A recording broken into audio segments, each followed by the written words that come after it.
Hi, everybody. Hi, everybody. Oh, yeah, you think you was in my mind, you was in my head, bro. I swear to God, I was thinking the same thing. Hey, man. Hey, man, what is going on, people? What is going on? You know it is Tuesday night. You know what time it is. Hold on, let me do the Stone Cold Steve Austin here. It's time for the heavy hitters. You already know what it is here. Like I said, I'm your boy, KStylzz, a.k.a. the Sixth Man, a.k.a. the Fat Man. And we're going to start at the bottom here. As you see the man right here, you got Mr. Jew Talk Sports. Calm before the storm. Juju to the bank. You know he got to have the mile high salute and the bell. And I think we're gonna hit this. So you already know what time it is. And to my stage left, as y'all already know, he is the great one, the mad scientist himself, Mr. Mad Mike Sports. Five time WCW champion. Yes, sir. And like I said, we are your AFN heavy hitters, a.k.a. the bad guys of the Atlanta Falcons fan base. We definitely appreciate that. Man. But you know what we got to do? Like I said, I know we probably haven't done this in a little bit, but we got to get the real roll call going on right now. We got to show some appreciation. I don't want to say the whole thing because we ain't trying to get this shit struck on what is wrong with y'all? Like, what is wrong with y'all? Can y'all behave as professional for a chance? Exactly. But you know what we got? We have to highlight the new member. Pick up the pieces. Dwight Thomas, appreciate you becoming the new member here at AFN and or Mad Mike Sports. Definitely appreciate the love. And let's go ahead. We're going to go down the list. We got Mr. Jalen Mayfield. We got Yusuke Knight. We got Joseph Thornton. We got Sean Wiley. We got Prince Kill 89. Blackheart. James C. Obleton III. Bobby Boy Zone 3. Derek Hughes. Millie Mills. We got Brian Peoples. Jarvis Williams. Michael Walker. Big Ant 1986. Right. Brian Peoples. Mr. Lee III. Chris Dunlap. Hey, Asia Green in the building. ATM 534 in the building. Y'all make sure y'all show both of them some love as well. We got Pole D TV. We got Ultra Shadow 97. Marwin Johnson. Dreddy. They said Kenneth Lewis, Fred Butts, Kevin Art. We got Arliss in the building. The Nation. Joshua McClure. Ty Hall. Andrew G. What is going on, people, today? As we know, this is a new week. We are not talking about the last game. That's what yesterday's show was for. We are moving on to this week. Like I said, we appreciate y'all joining in tonight. Like I said, make sure you share this video to people that might not be watching or might not be fans of AFN or any one of us three. We appreciate, like I said, we just want to let y'all know we appreciate everything that y'all come in here with us for. All right, Mike, man, how are we doing this evening? Drew, how are we doing this evening, man? What we got in store for the people today? Hey, I'm feeling good. But before we do that, let me go ahead and shout out Prince Kel 89 for this comment. He said, been watching y'all all day. I'm ready for this real talk, back speeding heat. Salute AFN quality Falcons content, real fandom and loyalty. Hey, man, like I said, like we said before, It's only 6% of us left here in the state of Georgia and all over the country that are Falcon fans. Majority of the people have already thrown up the white flag. So we're here to show you that ain't nobody throwing up no damn white flag over here. Exactly. We ride or die. Ride or die. Ride or die. 16-0, 0-16. We ride or die. Yeah. 16-0, 0-16, 0-2, 2-0, 1-7, whatever you want to say. You get the same energy, the same content, regardless of the record. Like I said, and this is what y'all come here to see us for. All right, Mike, man. Drew, what we got for him? You want to take it, Mike? You want me to just? What y'all want to start with? Go straight into it. Want to do the 3 keys, or y'all want to do the quick Atlanta Falcons news with the Dustin Colquitt? Yeah, let's go ahead and start off. I forgot all about that. Let's start with the news. Because I got this ridiculous ass Russian hat on, but it's fire as hell to me. But let's go ahead into the news. As a lot of people don't know, Dustin Colquitt has been signed by the Falcons, as well as they were looking at John Brown. I'm about to say, did they officially sign him now? Not yet. Not yet. Okay, so he had a tryout though. So he had a tryout with John Brown. That conversation I had the post game to see how it coming. Boy, I told y'all better listen to the Falcons, the Atlanta Falcons Nation. We can give y'all the inside. So that's exactly what we're talking about. So I want to know y'all's 2 opinions as far as the Colquitt signing and looking at the John Brown. What message do you think that this team is sending as far as these signings going into week 3?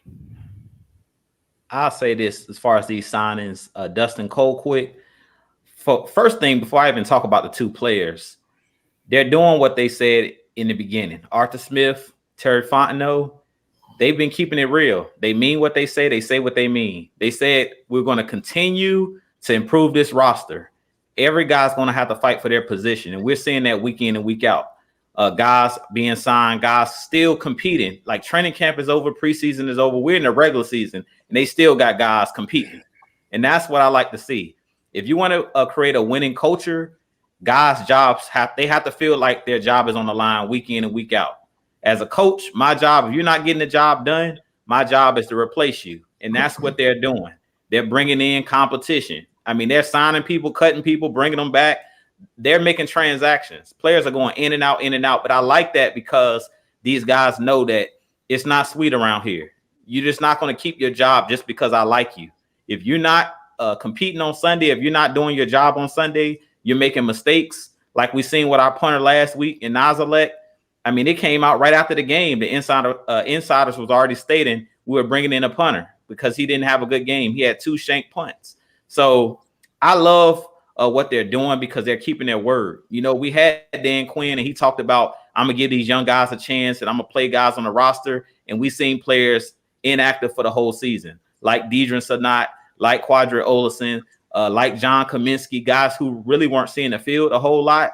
With this group, we're seeing guys getting opportunities, and that's what I like to see. So I love that they're creating that competition and they're bringing that winning. To me, that's a winning culture when you're challenging players week in and week out. I don't care how much money you make, we're challenging you to be the best. And if you don't perform, like I always say, either step up or get stepped on. One of the 2. If you ain't gonna get the job done, we're gonna find somebody that will. And Dustin Colquitt is a great signing because he's a guy that's been in the league for years. He's a veteran, and I feel like Nazalek, whether he stays with the team or not, because I think they're going to give him another chance. I don't think they're just going to cut him.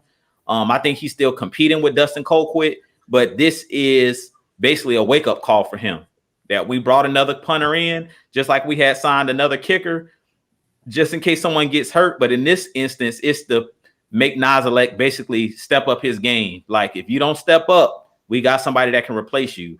And Dustin Colquitt is a guy who's been in the league, and he's not going to get overwhelmed. Because I really feel like Nazalek, it was in his head. He kind of got overwhelmed because the game was tight. When he had that shank punt, the score was 25-28, and we were kind of backed up. So he was just nervous. If you seen him before he kicked the ball, I had a feeling he was going to be another shank punt because you can kind of see him shaking. When you see a kicker moving a lot before he kicks the ball, I was like, oh, this man nervous. And sure enough, he shanked it like a 30-yard punt. So I love the signing of Dustin Colquitt because he's a guy that's been around. He's been playing with the Chiefs, where, you know, they've always been a competitive franchise. A franchise has been a winning organization ever since Andy Reid's been there.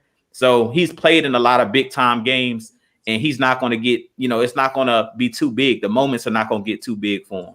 Now, as far as John Brown, Mike talked about it in the last show that we did, the post-game show, I believe it was, where he talked about guys weren't getting open. And one thing we know about John Brown is he's a guy that's going to take the top off the defense. He's explosive. He's kind of like a Cordero Patterson. He's small. He's not big like Cordero Patterson, but he's kind of like a Taylor Gabriel. He's a guy that you can use on those. You messed my comparison up. He's kind of that Taylor Gabriel. Yeah, he's that Taylor Gabriel, that gadget guy.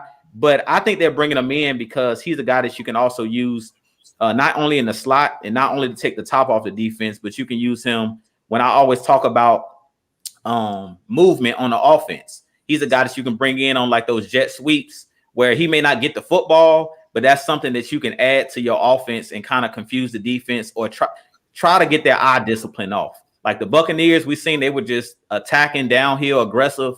But when you got a guy like John Brown who can take the ball to the end zone from anywhere on the field, kind of like Cordero Patterson, you always have to watch out for that guy, and you have to stay in your gap integrity. You can't jump outside your gap. You have to play your responsibility when you got speedsters out there. So he's a guy that's going to make the defense be honest. And that's the reason why you want those playmakers, you know, on your team. The more playmakers you got, the better. That's the reason why it's so hard to cover the Tampa Bay Buccaneers and teams like that have, you know, 3 and 4 good wide receivers. And they're just adding more and more depth. And I love it because you never know when somebody's going to go down with injury. So we see Cordero Patterson has been doing this thing. But like Mike said, we don't want to just run Cordero Patterson in the ground. Now you bring in another guy that can do similar things to Cordero Patterson, a guy that can do a lot of different things. And that, like I said, is going to put pressure on the defense where they can't now just key in on Cordero Patterson. Now you got John Brown on the field and Cordero Patterson and Ridley and Kyle Pitts. That's why they drafted Mecole Hardman, because he can do the exact same things that Right. So you want as many guys as you can to take the top off the defense and to keep these defensive coordinators up at night when they're game planning for us. And I'll leave it at that. Well, yeah. The thing is, they signed Dustin Colquitt to the practice squad. So Cam Neasy will still get another chance to redeem himself. That wasn't a good showing, but like I said, we have to remember Dustin Colquitt damn near 40 years old. So don't expect the Marquette King super long punts of doom from this ass boy, because he is 40.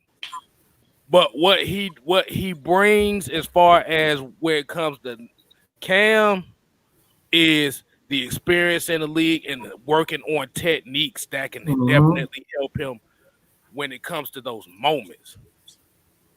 Bruh, Dustin Colquitt been in this league since I graduated high school. Right, he been in the I'm league. 34 years old, so he up there. Now John Brown, like I said, TalkSports, he kind of took my point right there, but everybody kind of figured that like he is basically Taylor Gabriel. But the thing about it is he has proven 1,000-yard seasons. He had, I think he only had one. But when you see him on tape, you see that that deep threat, and I think that's kind of what this team is missing as far as having that variety of wide receivers. Like we like Olamide Zaccheaus, we think he's a deep threat, but John Brown is a deep threat on another level compared to OZ, because OZ doesn't have much experience, right, compared to John Brown. Yeah, John Brown, the wide receiver, not the kicker. John Brown, the wide receiver. But and then like again, KStylzz, I didn't mean to cut you off. I was just gonna add, and we don't really know how healthy Russell Gage is because he had some type of ankle injury in the last game. So who knows? you know, how bad that is. Ankle injuries tend to linger. So unless he's doing the right things as far as treatment and stuff like that, who knows how healthy he is, because he had that ankle heavily taped after he went down the first time in that game. So Right. So basically, just think about it like this: they just signed some insurance policies. Plain and simple. All right, Mike, what you got for it? Y'all pretty much got it, man. Let's just go into these 3 keys. Start with the Atlanta Falcons. Hello, yes, John Brown that played for the Buffalo Bills. Yes, Buffalo Bills. Yes, that guy. Yeah. But I'll just get straight into the 3 keys, man, for the Falcons. The first one, I think is probably the most important. Obviously, we just finished talking about John Brown. He's a speedster.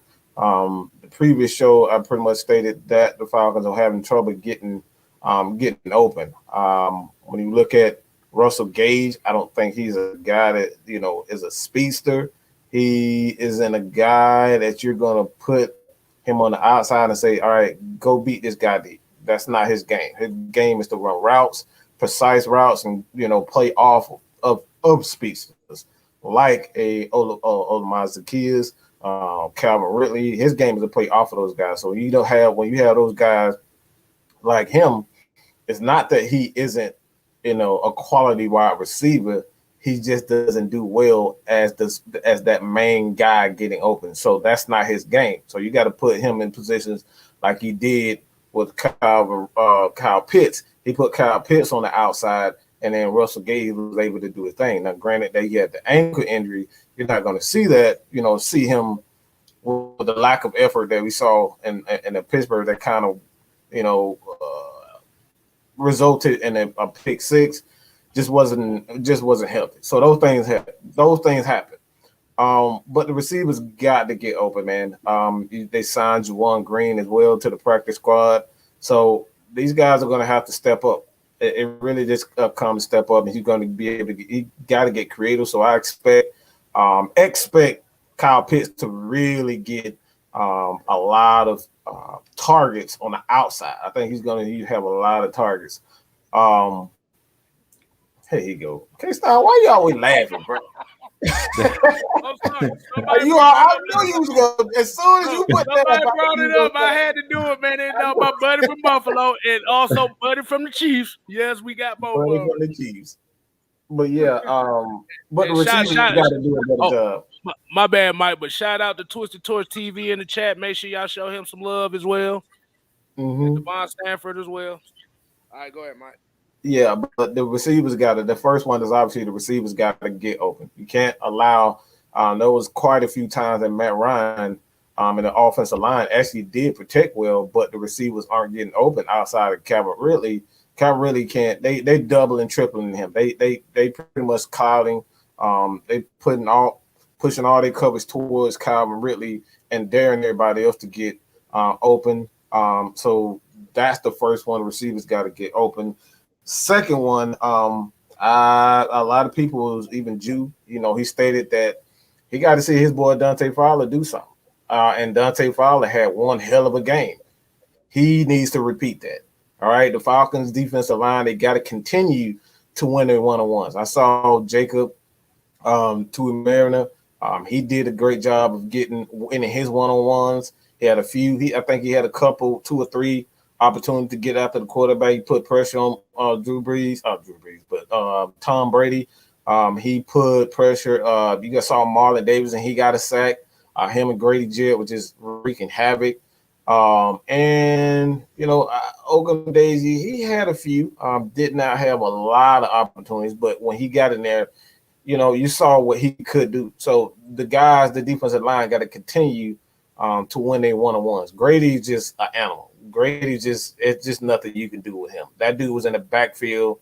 Look, I know he was scared. I saw the way he was looking on that sideline when he just saw Grady Jarrett. Grady Jarrett was a one-man wrecking crew. They stopped these guys. There's something that people not even talking about. That the Falcons shut that offense down in the second half. Grady Jarrett and those balls up front, they got after that Bucs team. So they got to continue to win their one-on-one. And the third one, and it's not just Fabian Moreau, but you cannot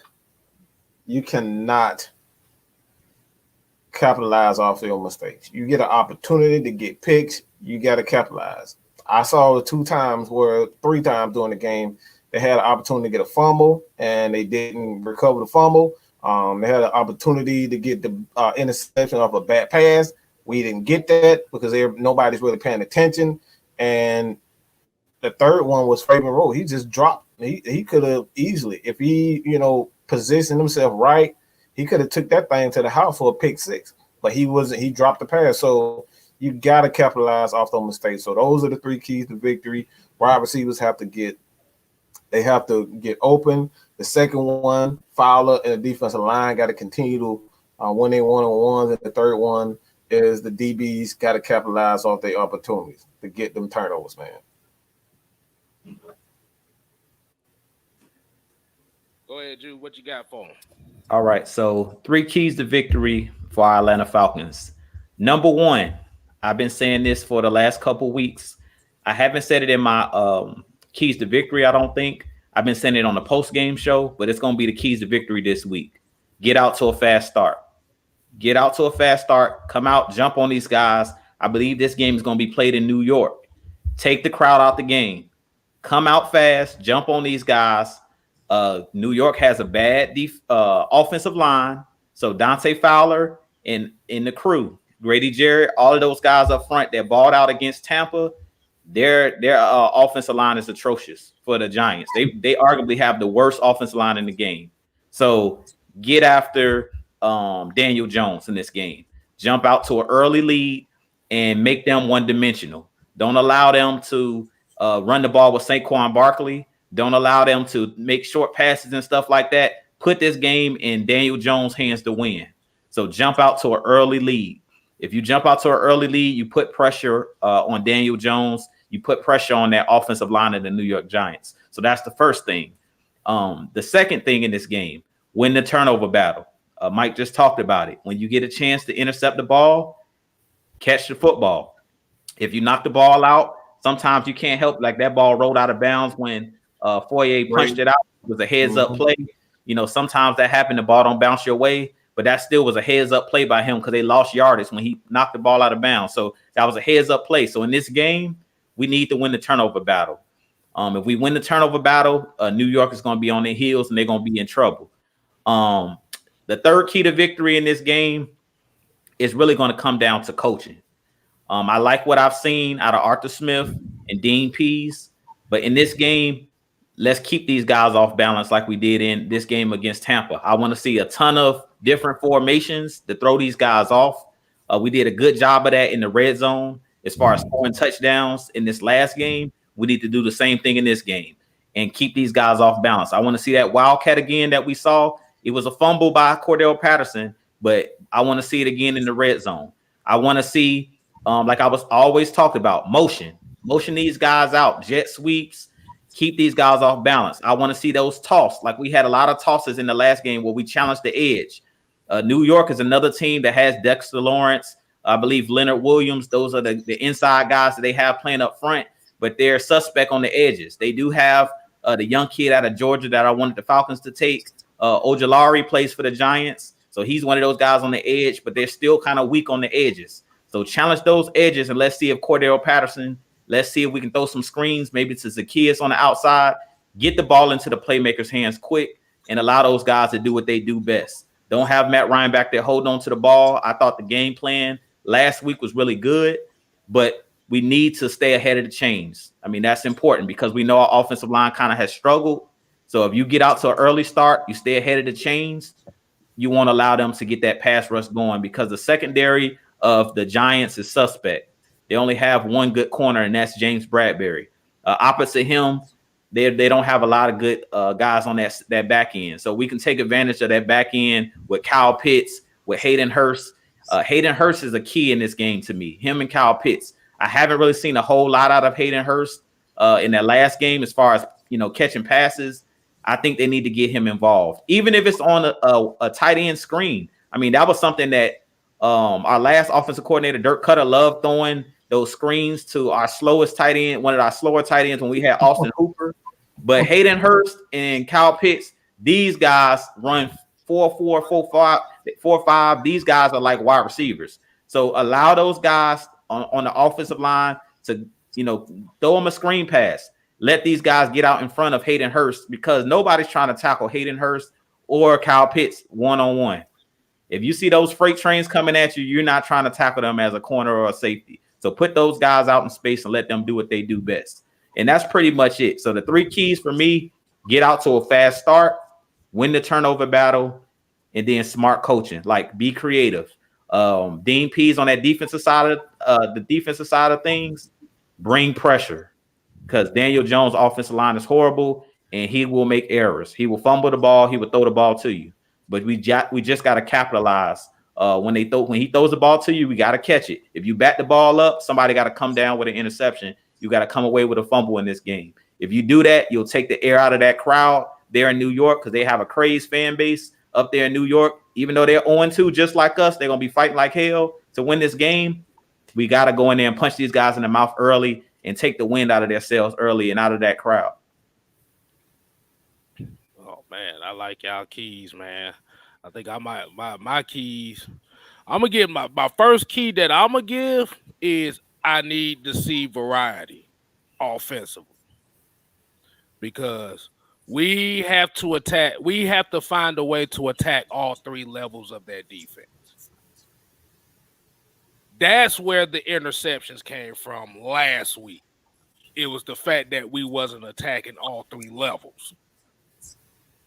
We could blame, we could put it on offensive line, we could put it on coaching, but the thing at the end of the day is they have to attack these linebackers.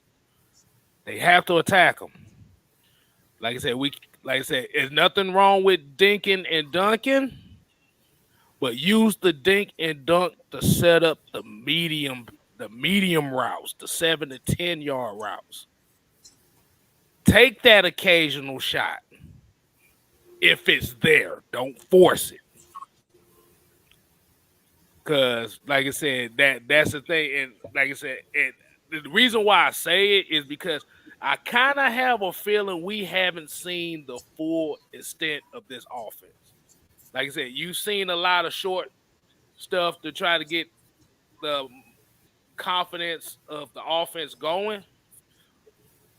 But you gotta take those shots, because like Ju said, outside of really Julius Peppers and James Bradbury, their secondary is not the greatest. So if you have an opportunity to do so, you take it. That's my first key. My second key: do not underestimate this offense. Do not underestimate the Giants' offense. Like I said, they have a terrible offensive line. We know Saquon Barkley is a home run hitter. The only thing with Saquon Barkley is, if y'all actually pay attention to how his game is, most of his yards usually come from one run, and the rest of them is usually 2 yards in a cloud of dust. But you don't want to take that for granted. They're going to try. They're going to run a lot. They're going to try to RPO our defense to death. So what you want to do is, if AJ Terrell don't play, you got to find a way to bust him in the mouth in less than 3 seconds. That's what you got to do. And my third key is we need 60 minutes of football. This kind of goes into what Ju was talking about with getting off to that fast start, but we have to do it for 60 minutes. It like I said, it can't be one of those things where we go off to a fast start, sputter, and then try to play catch up at the end. No, it has to be a continuous flow for 60 minutes, which means if your running game is working, use it to set your play action game up. They do it for 60 minutes. I'm just gonna keep saying this. We have to play 60 minutes football, both sides of the ball, offense, defense, and special teams. Because if we don't, like I said, it's gonna be a long. I ain't gonna say it's gonna be a long day because I still think we can win this game. But it's gonna be one of those. Oh, hold on. Let me get my towel out because I'm still sweating. We don't need one of them days. We gotta bust them in the mouth, plain and simple. And those would be my 3 keys right there. Let's get straight to the Giants. Keys to victory. And the first one for me, obviously, well, AJ Terrell, I believe he will go, but the jury's still out. I don't know if it has been confirmed whether or not he has a concussion. I say he was had. I think it was concussion symptoms, but I don't think they came out and said it was concussion. So for the Giants, they got to come out and attack our DBs. They got to. If there's a hole, you got to exploit it, whether it's on pick routes, it doesn't matter. They got to go at our DBs, and in particular, the corners. You got to go at the corners. If you don't go at the corner, you're not doing yourself a favor. The second one is they got to get the same, almost the exact same thing for the Philadelphia Eagles. It's that, they got Williams. They have Williams and they have Dexter Lawrence there. I believe his name is Arthur Johnson Jones. I forget his name. They have another DT there also, defensive lineman there also, but they have to get interior pressure. You can't fool around and think your edges are going to get home on the Atlanta Falcons. That's actually the Falcons' strength is Caleb McGarry, Jake Matthews. Those guys are the strength. Right now, Matt Ryan is just not happy with Matt Hennessy. I know a lot of you guys have seen the pictures where he looking right in Hennessy's eyes. We can't have that miscommunication from our center, just missing everything. He's not blocking anybody. Like that can't happen. So the interior line for the Giants, y'all got to set the tone. Set the tone early, and try to prevent the Falcons from getting off to that fast start. You're gonna have to attack that inside. Second one, obviously,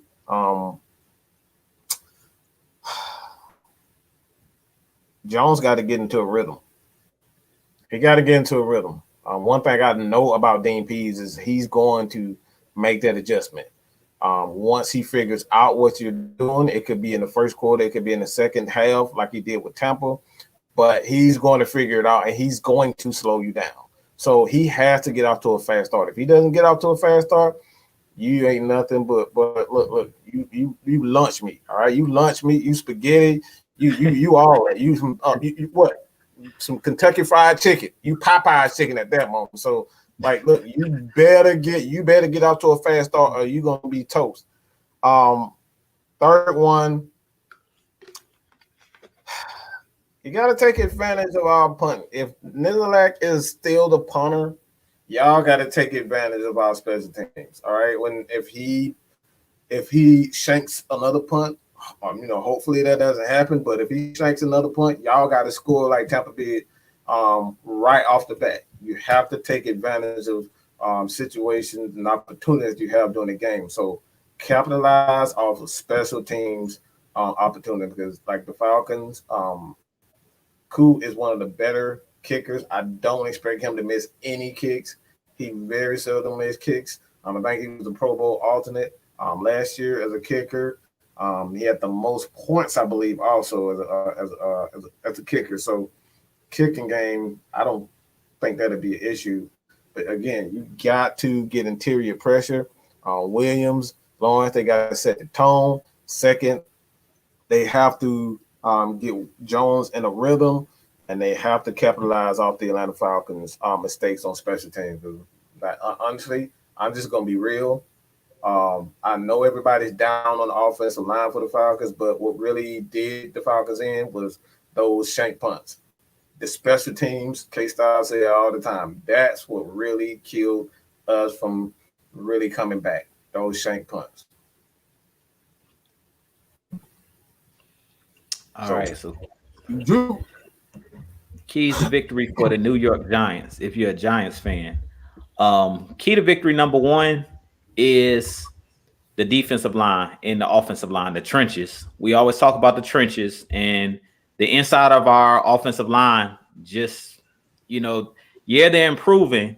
But if I'm the Giants, I'm thinking that Hennessy is lunch meat. I'm thinking that Jalen Mayfield is a rookie, so I'm about to take his lunch money. So I'm thinking that we coming in and try to bully these guys. I don't care what nobody say. I love my Falcons, and yeah, they're getting better, but you want to come in early and take their confidence. And when there's a young player out there, a lot of the times young players lose their confidence easy, especially if, they get off to a bad start, because then they're thinking, here we go again. We're already 0-2. Here we go again. Week 3, we're having the same issues. We're missing blocks. You know what I'm saying? We're not, picking up the right assignments on blitzes and things of that nature. I'm not making the right calls if I'm Hennessy. So if I'm the Giants, I'm blitzing.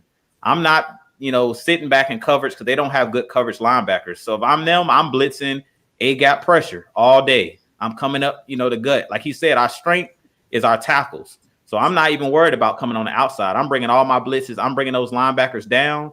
I'm bringing safeties down, and I'm doing delayed blitzes. I'm doing just like we seen with Todd Bowles. I'm blitzing like crazy until the Falcons show me on tape that they're picking up and they clean up their offensive line, the inside of that offensive line.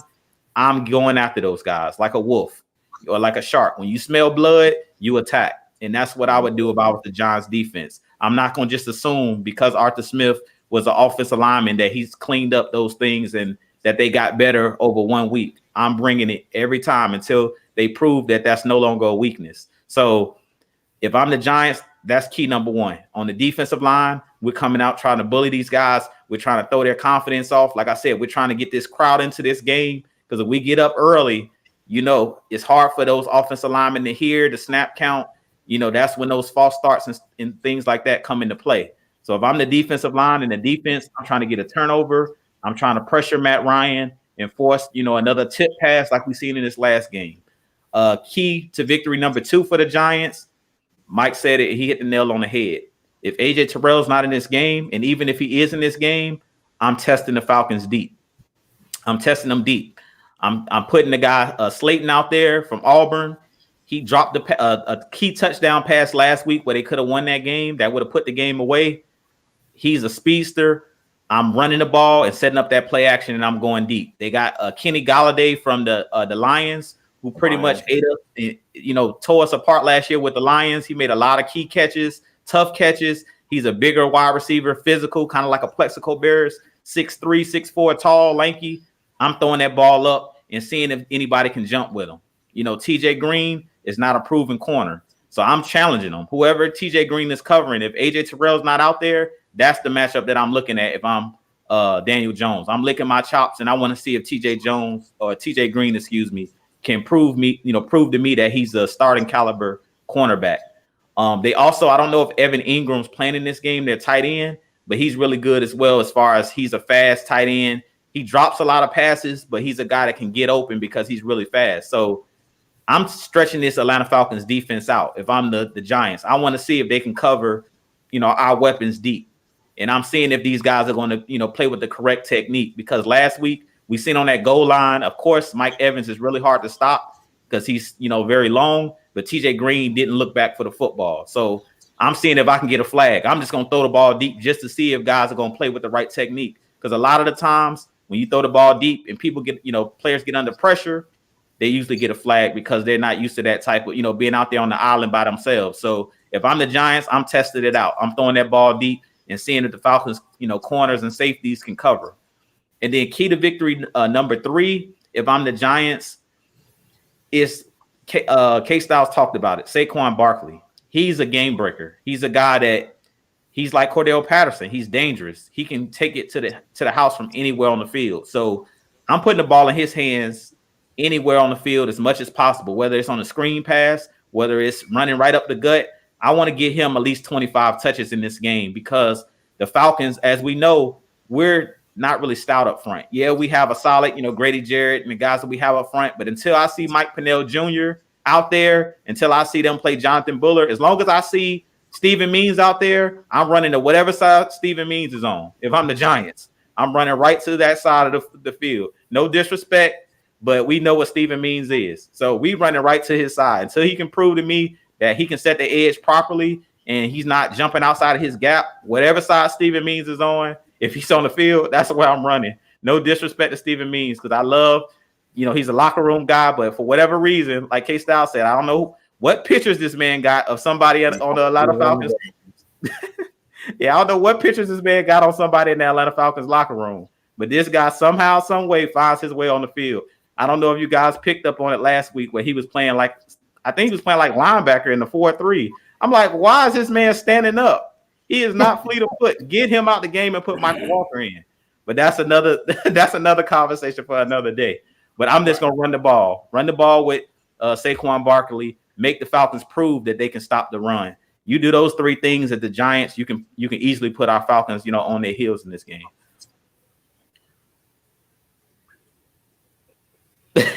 You damn near hit all what I was gonna say too. But I'm gonna start going last KStylzz. So no, you good. You good because they get you have the intellectual side of it. Yeah, I'm keep it simple, stupid. So they get that side as well.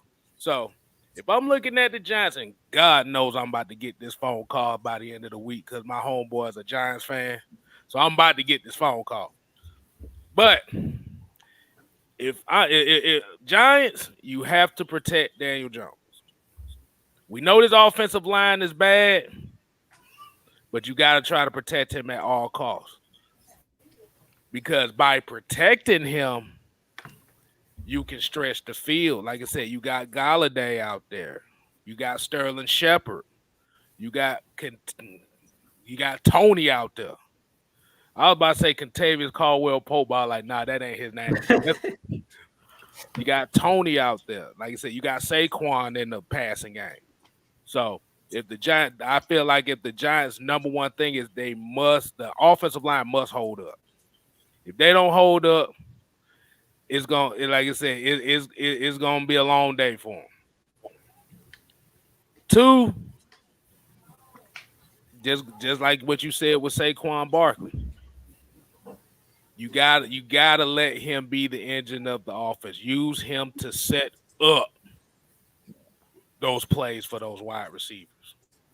Like I said, Saquon will break a home run play on your ass for about 60 yards. Only issue is he could have 120 yards on 25 carries, but one of those carries go for 60.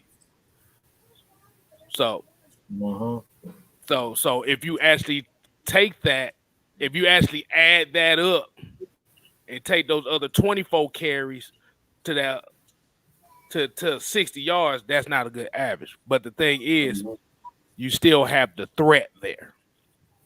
So I use the threat to set up the long pass. And three, this is about as simple as I can say. You got to create turnovers. Like I said, as we know, this Falcons offensive line is not set. They still trying to figure out who's the right piece to go right here and where. Like I said, Matt Hennessy's not playing well. Like I said, Jalen Mayfield's played a lot better from week 1 and 2. But test him. See if he can do it 2 games in a row. See if he can play better 2 games in a row. I'll test him. And like I said, I will blitz him because you got to remember this New York Giants team is a 3-4 defense. They got 3 down linemen, so this ain't no four down lineman type of offense. They'll use it every now and then. But I'll attack that Falcons offensive line and see what they got. And that's all I gotta say on that. It was one other thing I wanted to mention too, Mike, before y'all move on. And it could have been in the keys of victory, but I went on a little rant and got on a tangent. But I seen one of the fans put in the chat talking about Daniel Jones' mobility. That's another thing. He's sneaky. He's mobile. He's sneaky athletic. Like, he's a guy that he doesn't look like he's a guy who can scramble, but he's a guy that got that straight line speed, and he's a mobile quarterback. So another thing for our Falcons is we have to be disciplined, because we know in that first Eagles game, we didn't do a good job of, sizing up those guys and not letting those guys get out on the edge. So that's another thing that we have to look out for. If you're in man coverage with your back turned, Deion Jones and those linebackers and even our defensive lineman has to be smart. Don't run past Daniel Jones. Stay in your lane. And if, just try to keep him in a pocket. As dumb as that sounds, he's a mobile quarterback. So keep him in the pocket if you can, because Daniel Jones will bolt out that pocket. And if you come blitzing and you don't take the right angles, KStylzz always talks about, if you don't take the right angle, Daniel Jones, he gets a step on you. We've seen that big run he had against Washington where it was called back due to a holding, but he broke up the sideline and those guys couldn't catch him, even the corners. So he's a lot faster than you think. So it's always, with mobile quarterbacks, that's always another thing that you have to keep in mind. Have to take the proper angles, have to stay in your actual spot. Whatever you fill the gaps correctly. Don't jump outside of your gap. Exactly. One thing a lot of people don't know, you could be the fastest player on the field, but when you got guys that know how to take them angles, boy, that angles negate speed real quick. Ask Reggie Bush. Ask RG3. Blasted. As these type of guys that have speed but can't really translate it on the field, because speed is only good for you when you breaking away downfield.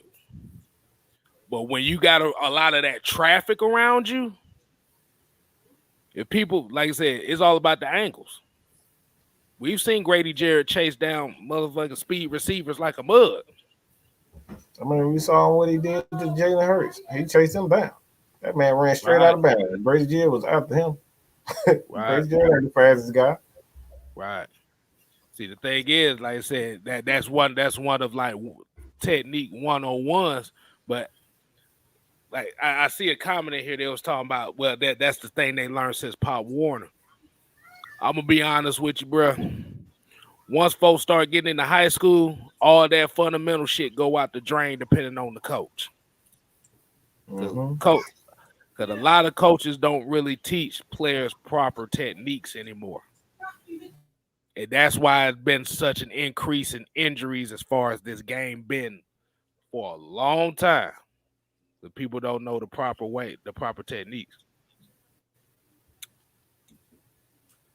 Yeah, you hit the nail on the head, KStylzz, when you were talking about, like, don't just rely on your athleticism. Like, that's why Dean Pease always says, I want smart players, not players who just go off athleticism. Like, everybody in the NFL is athletic to some standpoint. You made it to the professional ranks because you're athletic. So you can't just rely on, I'm athletic. You have to be athletic, but you also have to be smart. And being smart is knowing what angles to take, knowing where to be on the field. Like, you guys know, I love Bleedy Way Wilson. He's not fast. He's smart. He's always in the right place at the right time, doing the right things, playing with the right technique. He's never, like, it's never about being the most athletic. We see athletic guys all the time make mistakes. So we can't rely on our athleticism. We have to be smart. And that's what I was talking about being disciplined. Like, in the first game, you could be aggressive, but you also want to be disciplined. If you're coming on the blitz, if you see him getting ready to, bolt out the pocket, you think he might bolt out the pocket. Like, that's what I was referring to. Don't run past a mobile quarterback, because you leave, you run and leave your lane. That quarterback 9 times out of 10, like we seen in that first game, they're going to bolt out of that pocket, and then they're going to, go right up in the gap you're supposed to be in. That's where they're going to escape out of that gap. So we heard Dean Pease talking about that, like in the first game that we had, certain guys on every single play was supposed to be keeping the edge on their side. But for whatever reason, they were trying to make a play jumping out of their gaps and stuff like that. And sure enough, Jalen Hurts was able to roll out the back, escape out of the other side because of guys, not being disciplined, not doing their job. You just said a handful there, and for people that didn't understand what he just said, I'm gonna give you the keep it simple, stupid thing that he just said. hold your goddamn contain. That's it. Hold your contain. Hold your lanes. Hold your outside. Yeah. I'm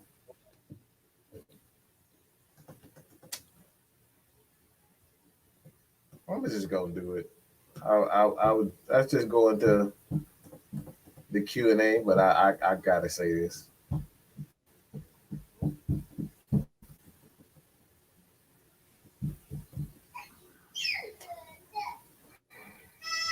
Y'all gotta stop crying like little damn girls, man. I'm sorry. Y'all just gotta stop crying. All this damn crying. What are you mad about? We lose all the time. This franchise is a losing franchise.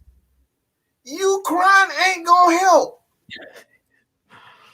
You crying will not help. You saying that I'm tired of crying and I'm tired of losing ain't helping anything. What do you get out of crying about, oh, I'm tired of losing. I'm tired. Guess what? There's a solution for it. Hop on a bandwagon. Whichever team is winning, you jump on it. That's the solution to it. You don't have to be here. Ain't nobody holding you hostage to be a Falcons fan. I know I am. I'm not. I don't give a damn if you are a Falcons fan or not, because I'm going to represent regardless of the fact. So all these people on that video crying about, oh, I had a right to do this. I had a right to do that. Shut up. Shut it up. All right? Just stop crying. We've seen worse. We've seen worse. We just had Mike B and William Amy on the show, and they said the same exact thing. We've seen worse. What's up, KStylzz? I see the video you talking about today. And it's pretty much, and it's like I said, it's pretty much a thing that I've been saying for the last month and a half, and we've all been agreeing on here. Like I said, what makes you think you deserve a winner if you don't show the energy that you want a winner? I got a simple turn. I got a KStylzz turn to it. If your woman or your man telling you, look, in order for you to get the goodies tonight, you're gonna have to fix my plate. If you don't fix a plate, you ain't getting the goodies. So why do you feel like you deserve the goodies because that's your woman and that's your man? It's really that thing goes simple. You gotta work for it, bro. She gotta work for it. She gotta earn it. He gotta earn it. So that's the simplest analogy I can possibly make. See, I think what the issue is where we look at is it's more so everybody trying to compare to the other teams. Like I said, I always ask the question, what makes you think you deserve a winner? We're not in these board meetings. You don't own a stake of the team. Like I said, like I keep saying before, if it bothers you that much, nobody is holding you here. But if you're going to still be here and bitch and complain about the team every year, and be honest with you, they've been bitching and complaining about this team since 2008. Let's just keep it real. Mm-hmm. Even with Vic, y'all wasn't even happy with Vic. Y'all booed him out. Y'all booed people. They conveniently forget them booing Michael Vick. I mean, he shot birds at you and everything. So don't try to say, oh, this is just this is Matt Ryan. Oh, we losing because of Matt Ryan. Y'all, it ain't because of Matt Ryan. Y'all were doing the same thing to Vic. I know Jude became a Falcons fan because he was a Vic fan and from Virginia. You know what I'm saying? Mm-hmm. So he knows. Yep. Keep it real. Right. But like I said, and I don't think a lot of people kind of realize that a lot of these other fan bases that went through worse than what we've been through is literally sitting here laughing at the Falcon fan base. I don't think y'all realize that. Like I said, our own media doesn't make it no better. The national media doesn't make it no better neither. I always say, your loyalty is subjective. Your loyalty or your fandom is not based on when you win it, it's when you're losing. Because remember, even when the Falcons was winning, y'all was still booing the hell out this team. Oh, I remember them games I went to, them early years in 2008 when this team was winning, when we actually finally got back-to-back winning season. Y'all booed the hell out this team. Because the quarterback doesn't represent what you wanted as the Atlanta Falcon quarterback.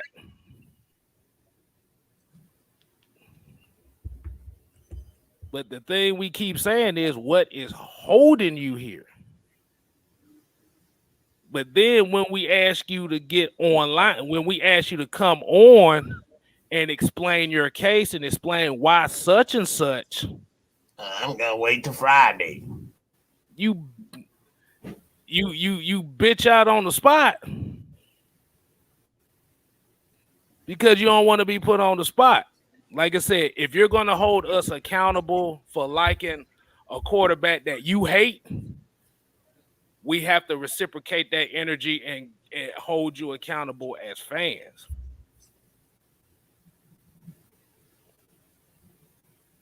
We can't complain about a winner, about a team not winning, when we don't appreciate the team when they're winning. I got even better analogy for you. That's a ass backwards statement right there. This is the stuff we talk about. And we're gonna get there. We're gonna go to the Q&A section real soon. But everybody start putting your questions in the chat so we can answer them. But even that, we talk about change. We talk about change all the time, whether it's change in the world, change during this pandemic. If you want this pandemic to go away, you got to do what's necessary. You got to play your part and help, spread awareness. You got to, challenge each other to say, look, man, let's just do the right thing so we can get out of this, get out of this pandemic. So we, as fans, we have to do our part. If you want a winning organization, if you want Arthur Blank to listen to you, you think going up to him, cussing him out, that's going to make it any better? That's not going to make him want to bring in a top tier coach. That's not going to make him trade whomever player that doesn't deserve to be here. That's not going to make him do anything.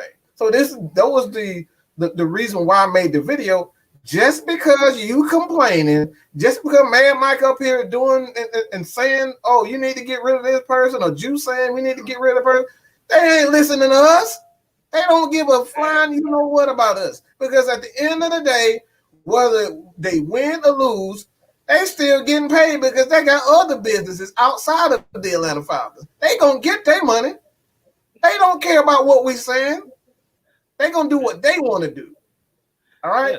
So as fans, what we can do to make it, and this is absolutely the truth, is do what the Cleveland Browns did. They pissed and moaned. They bitched when the Baltimore Ravens decided, when Cleveland, the original Cleveland organization, decided they were going to take their talents to Baltimore. They complained, they petitioned, they did everything possible to make sure that they got their team back. And the NFL had absolutely no other alternative than to listen to them. So Falcons fans, if you want a better team, support. Stick up for your team. Because all this complaining, you've been complaining for 60-something years. It ain't did nothing. We still hasn't won a championship. No Lombardis. None. And I think the problem, and like I said, I think really the problem is I think really what the issue is, they go after people that don't say that Matt Ryan's the worst quarterback in Falcon history. Let's just keep it real. Because the way that they talk about it, Matt Ryan is on the level of all the quarterbacks we had in the 70s, which was absolute garbage out before Steve Barkowski. Mm-hmm.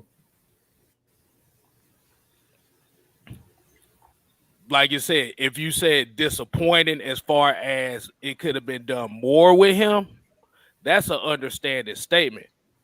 But to say that he's the worst quarterback Atlanta's ever had is kind of that's asinine to the 10th level. Because y'all want to go through Cleveland when they had 23 quarterbacks in 25 years, in 30 years. Y'all want to go through that? I damn sure as hell don't want to do it. No. Miami's still looking for a goddamn quarterback. They ain't had a quarterback since Dan Marino. And Tua look like he ain't gonna be healthy no time soon with them broken ribs. Buffalo right now, they embracing what they got right now because it's the best quarterback they had since Jim Kelly. That's almost 20 years worth of an aptitude quarterback play.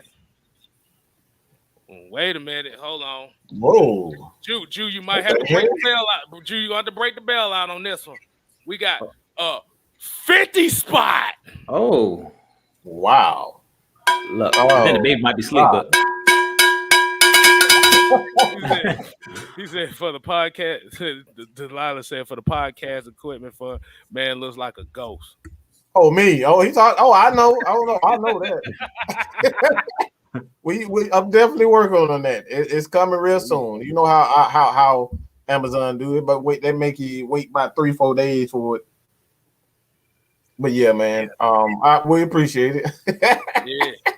We appreciate it, man. We definitely appreciate that. Yeah, we all struggling over here, so we good. We definitely appreciate that. That right there, damn sure support. We truly appreciate that, man. Exactly. But like I said, the main thing we always say about it, man, like I said, if it bothers you that much, like I said, we ain't got no Lombardis.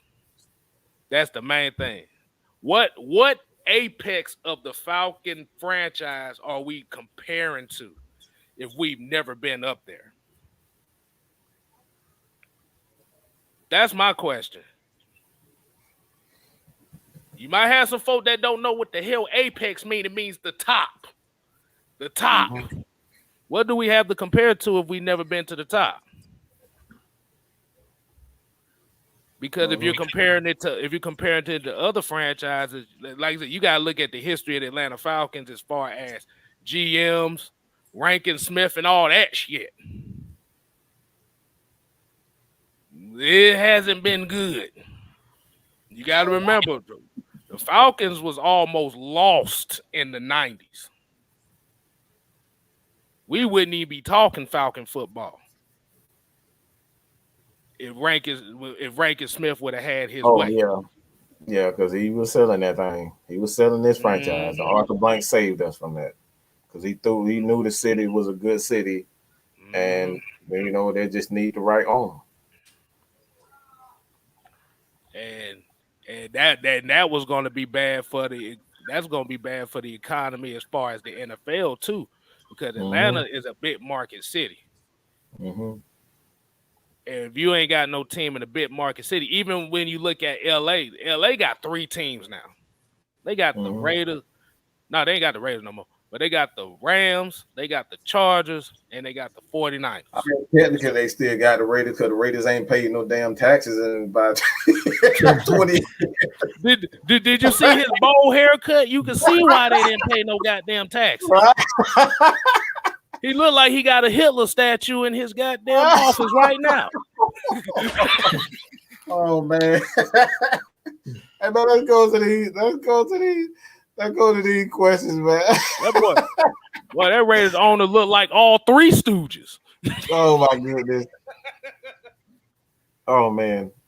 Hey man, again, we appreciate everybody for the super chats, man. Like I said, everything that you guys donate goes into making AFN and our brother sister channels and other platforms.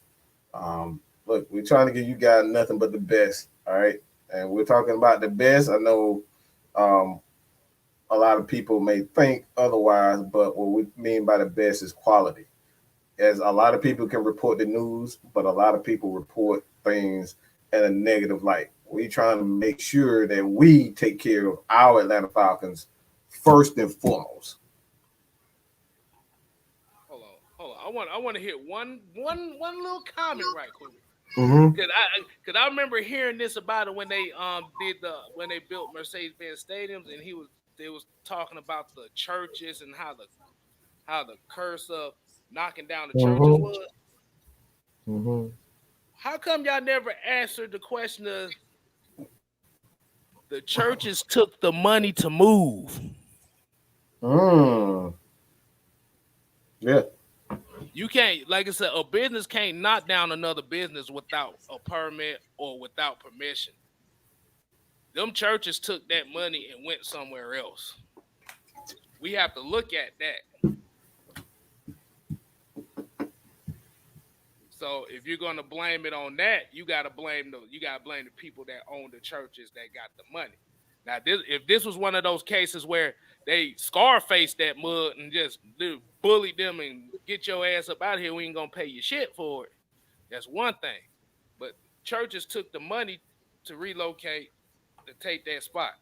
So is it really the Falcons' fault that they took the spot, or is it the church's fault for accepting the money to move? Y'all got to start reading rumors.com. All right. Like all them fake sources, y'all got to start reading that stuff. Go to Adam Schefter. Go to those people. Ian Rappaport. Read the stuff that's actually true. Stop looking at all these rumors out here. Half of these rumors don't even be true. Yeah. I can say 90% of them not even true.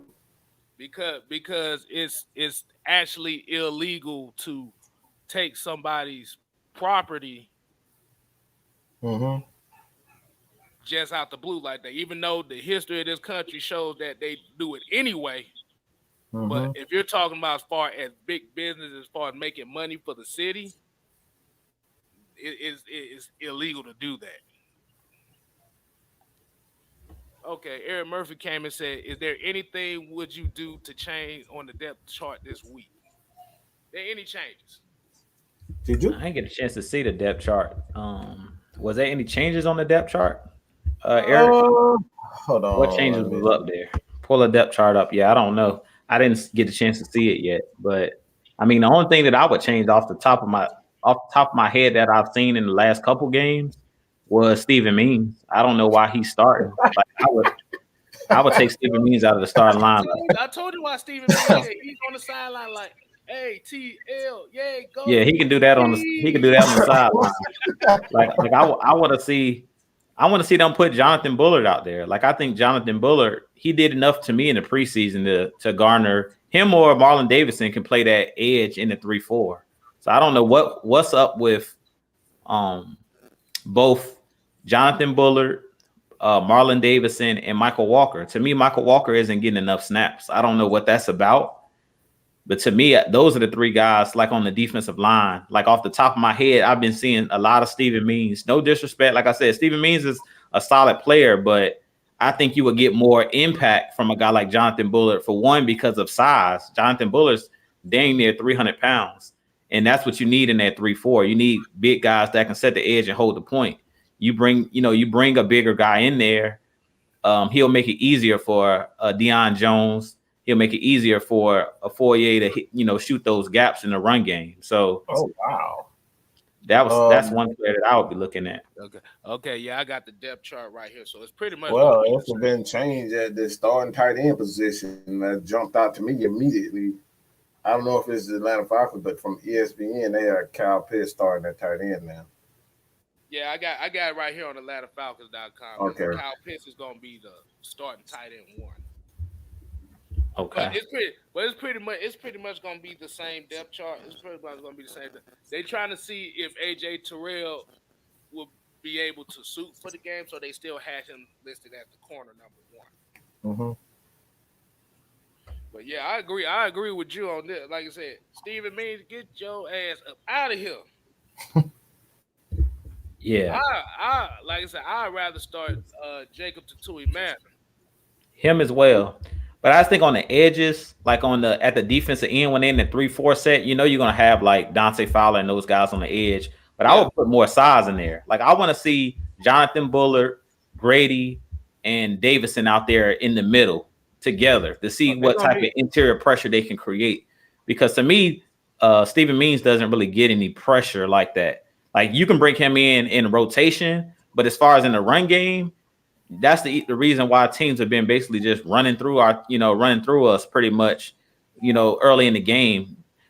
Luckily, the Buccaneers didn't really try to run the ball a whole lot. They were doing a lot of play actions and things of that nature on first down. But I want to see more size out there. Like we know what Steven Means is. Like I said, give me some more variety. You bring them in, to get those guys a blow when they want to go out and get some Gatorade and stuff like that. But as far as starting, I want to see less of him and more of some of the younger players. Yeah, because I was about to say, boy, Tyler Davis's ass, but I forgot he was even on the team last week. I forgot the number and everything. Because I saw more Taquan Graham anyway. Yeah. It was Graham, it was Grady Jarrett, and it was Jonathan Bullard. That's what I mostly saw on the defensive line last week. Yeah. Yeah, I don't even remember Michael Walker. Like, I'll have to pull up the snap count. I remember that he picked up the fumble when Dante Fowler made that came away with the sack. He was the one who recovered the fumble, but other than that, I don't remember seeing a whole lot of Michael Walker. Right. So, but the thing is, I want to see what they're gonna do with Mike Pennell Jr. I want to see if they're gonna let him play this week. Because is he still on the practice squad, or did they put him on an active roster? Last time I thought he was on the practice squad still. I don't know. I didn't even know he was on the practice squad. They did, because the news I got from it, they didn't even say nothing. They just said, okay. He signed Mike Pennell Jr. I was about to say Mike Bull. I was about to say, damn, I'm thinking about a basketball player. Yeah, that's another player. He's talking about Tyler Davidson. Yeah. Tyler Davidson, another one that don't need to be getting a lot of playing time. He's another one to get ran through. Bro, I kid you not. I'm looking at the game. I see Taquan Graham. I did not see no Tyler Davis. I seen Tyler Davidson maybe. No, I seen him. I saw him. I seen him under the pile. That's all I seen. I seen him when they say 2 yards in the cloud of dust. All I seen was 96 on the bottom of the pile. That's an issue. Do you guys regret us not drafting Lamar a few years back?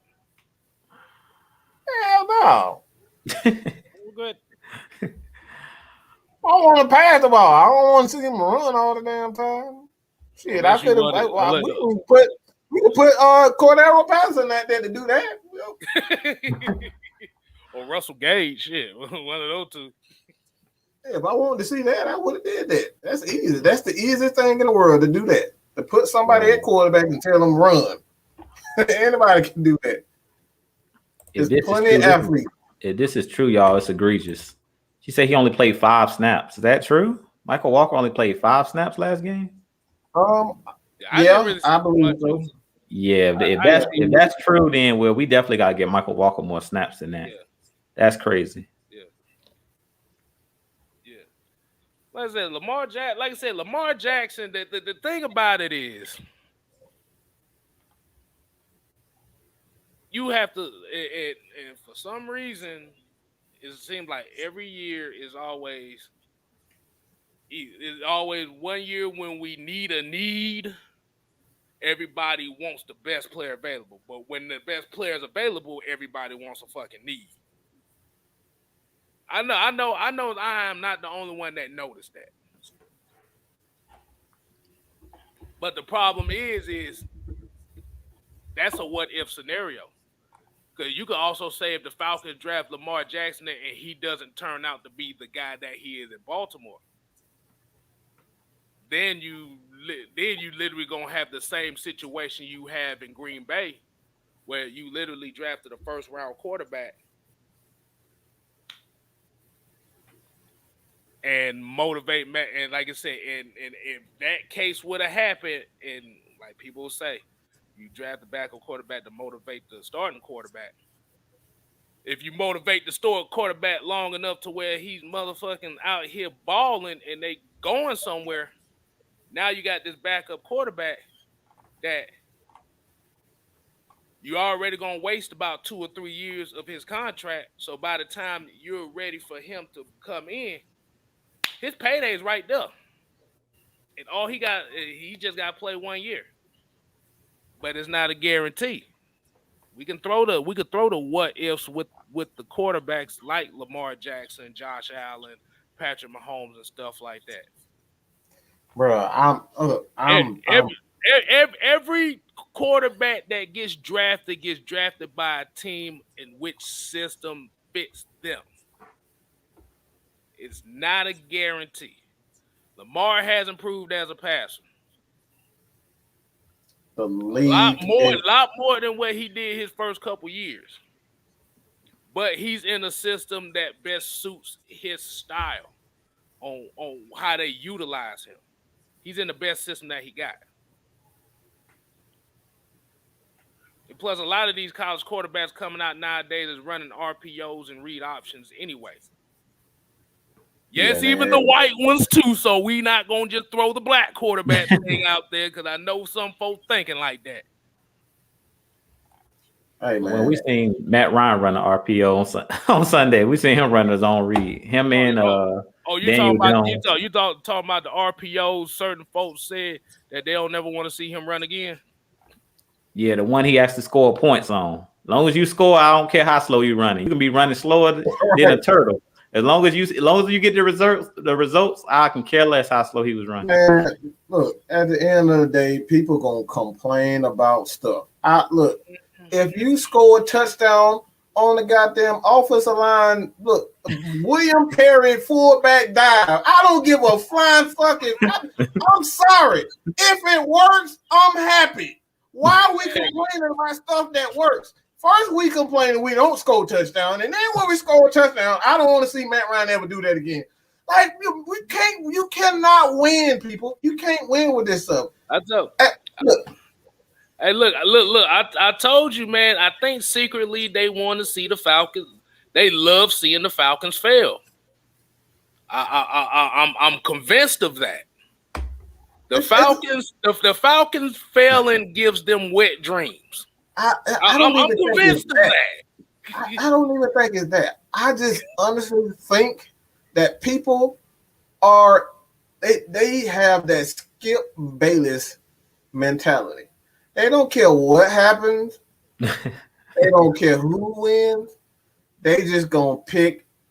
They gonna nitpick everything: baseball, basketball, football, soccer, hand tennis, table tennis.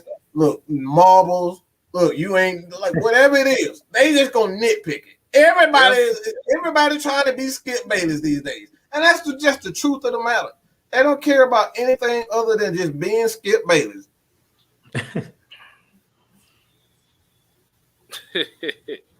But like I said, like I said, if it bothers you, like I said, you need to go down to Mercedes-Benz Stadium or Flowery Branch and start going out there protesting. Let me say this real quick though. All right, I'm tired of people just focus. And excuse my fucking language. I am so fucking tired of people focusing on the quarterback position. This league is so much more than the goddamn quarterback. There's coaching, there's ownership, there's the front office, there's scouting, there's running back, there's fullback, there's receivers, slot receiver, tight end, second tight end, third tight end, fourth tight end, fifth tight end. All right? So many other players in the damn game, but y'all want to focus on, y'all want to dumb the game down to just, if we drafted this player, it fixes everything. That's not how the game works. Even in baseball, And they ain't everybody ain't out there throwing a fastball. Some people got a curveball. Somebody got a changeup. Somebody got a splitter. Somebody got a knuckleball. It's so much more. It's deeper than just the quarterback position. Stop dumbing the game down. Learn the sport, and like it just comes down to that. Drafting a new quarterback ain't gonna solve the Falcons' problems. It's not. Us getting one. If we go out and get Aaron Donald, even if we get Aaron Donald, that's not going to guarantee that we win a Super Bowl. The Rams they selling their whole future to still win a Super Bowl. It's a team effort. It's a team because if it was that simple, why is all the other quarterbacks in the league that got one Super Bowl only won one Super Bowl if that was that simple?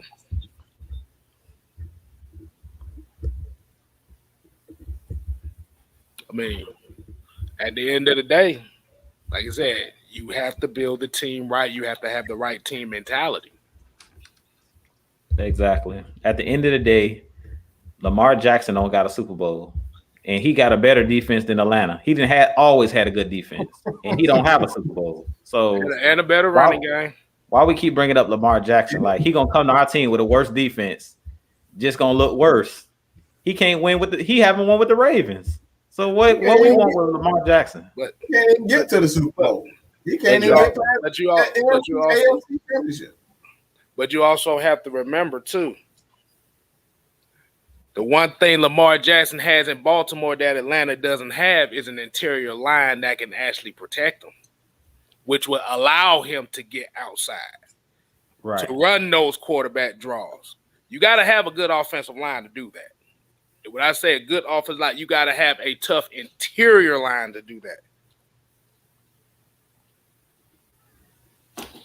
Because it don't matter how fast your quarterback runs. It don't matter if your quarterback runs for 1,000 yards. We've seen it with Michael Vick. Michael Vick and the Atlanta Falcons was number one in the league in rushing 3 out of 4 years. So his offensive line was not terrible as what most people would think it was. But what was the downfall of that team? That was one of the worst passing teams in the league for those 3 or 4, 5 years. So everything goes together. You got, like I said, you can have a new car, but if you can't drive that motherfucker, what use of it is? But a goddamn car note, and it's sitting in your goddamn driveway. This is what we talk about. We talk about every phase of the game matters. Now, like I said, at the end of the day, y'all gonna look at us stupid because we didn't say Matt Ryan's the worst quarterback in Atlanta Falcon history. And we literally have a portion of the fan base that thinks like that. You want to go back and look at that Falcon quarterback history? I don't think you really want to do that. Well, you've done that before. I don't want to have. I don't think you want, because outside of Barkowski, Michael Vick, Matt Ryan, it ain't looking too good in this franchise. So, like the critics list at the end of a movie. You looking at all these names, you don't know who these people are. And while you're doing that, let me go ahead and see if I can find that list anyway. I think I still have it saved. I think I. Did you get this, Jew? I think you got this question. Yeah, I don't know if Ghost Peppers was in here. We talked about John Brown. Like, yeah, John Brown. I mean, he's a guy that's going to come in, a gadget guy, take the top off the defense. We talked about it, kind of like a Taylor Gabriel. You can use them on those misdirection plays, like on jet sweeps and stuff like that. I think it was a good signing, though. We talked about it earlier in the show, Ghost Peppers. Mike talked about it in the post-game show. Guys just not getting open, period. They double and triple teaming Calvin Ridley. Russell Gage had that ankle injury. I don't know how serious it is, but they're bringing in some depth. They haven't signed John Brown yet. He just worked out with the team today, but I think he possibly will be signed, depending on how bad or how severe that ankle injury is for Russell Gage. because you got to have an extra body that you can throw out there. And he's a guy that can play inside and outside. He can play slot. He can play outside. He's a veteran. Played for the Cardinals. Played for the Bills. I think he also played for Baltimore for a little bit too, if I'm not mistaken. But he's been in the league for a minute, so he's a speedster. He can do a lot of different things. He also can play special teams. So they just basically improving the roster at this point. Go ahead, KStylzz. I actually have a list compiled of Atlanta Falcons quarterbacks in the history of the franchise here. I'm going to name quite a few names here, and one name might sound funny as hell here. Randy Johnson. I don't remember. Not good. I thought you were talking about the pitcher. Yeah. Randy Johnson. Bob Berry. Never saw him. Dick Shiner. Hell. Hold up. Yeah, he started. Y'all been reading porn names or something. Nigga, I got the list right here. Tell me, I think he said that. Pat Sullivan, Steve Barkowski, June Jones. I know June. Everybody know June. David Jones. Archer. I Eric know Kramer. Chris Miller. Unfortunately, I know him. Billy Joe Tolliver. Unfortunately. Jeff George. Oh, unfortunately. Bobby Haybert. Chris Chandler. Tony Graziani. Ugh, God, I Danny remember him. Cannell. Michael Vick. Doug Johnson. Kurt Kittner. Matt Shaw. Byron Leftwich. Chris Redmond. Hurt, terrible ass kid there. Lord Jesus Christ. Don't ever read that list again. We're going to combine it. These are literally quarterbacks that have actually played, that started and played majority started games. Yeah, we remember Steve DeBerg. Steve DeBerg came in when the Falcons. Chris Chandler was hurt during the 98 season. He played pretty well. So I remember Steve DeBerg. Yeah, like I said, that's a long list, and I didn't even name I named a couple of the backups. I didn't even name all the backups. Bro, that man I was just naming guys that actually played, at least started a game. Yeah, that man. Oh, Joey Harrington. I said Joey Harrington. I thought I did, but Joey Harrington in there too. That man said Kirk. Yeah. Exactly. Wow. Exactly.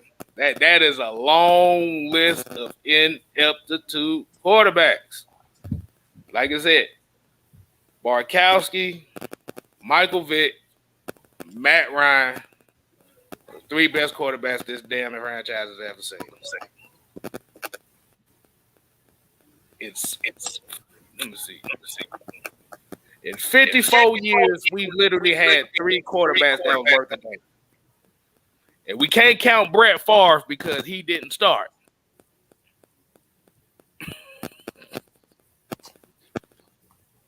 I forget about that. I don't like to talk about Brett Favre. I don't even want to talk about Brett Favre ever again. 54 years. Three quarterbacks.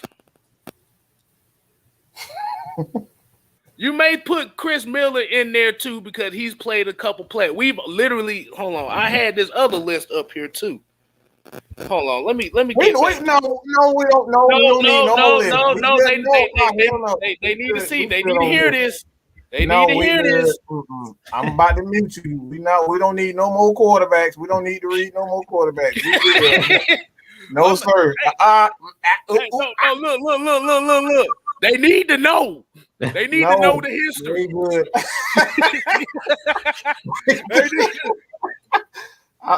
They need to know the history.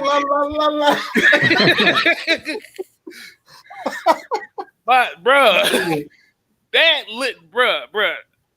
how? Yeah. Chris, yes.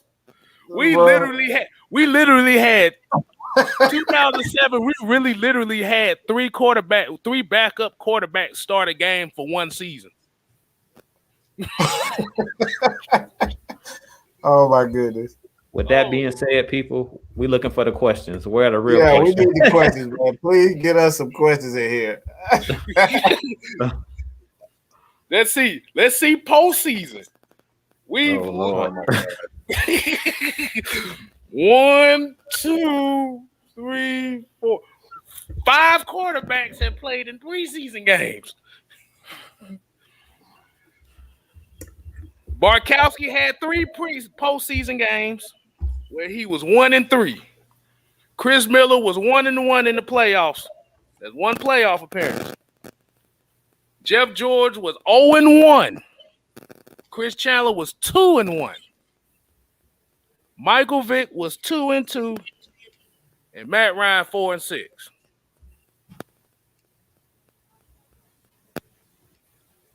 That's literally 5 quarterbacks that played in the playoffs for the Falcons.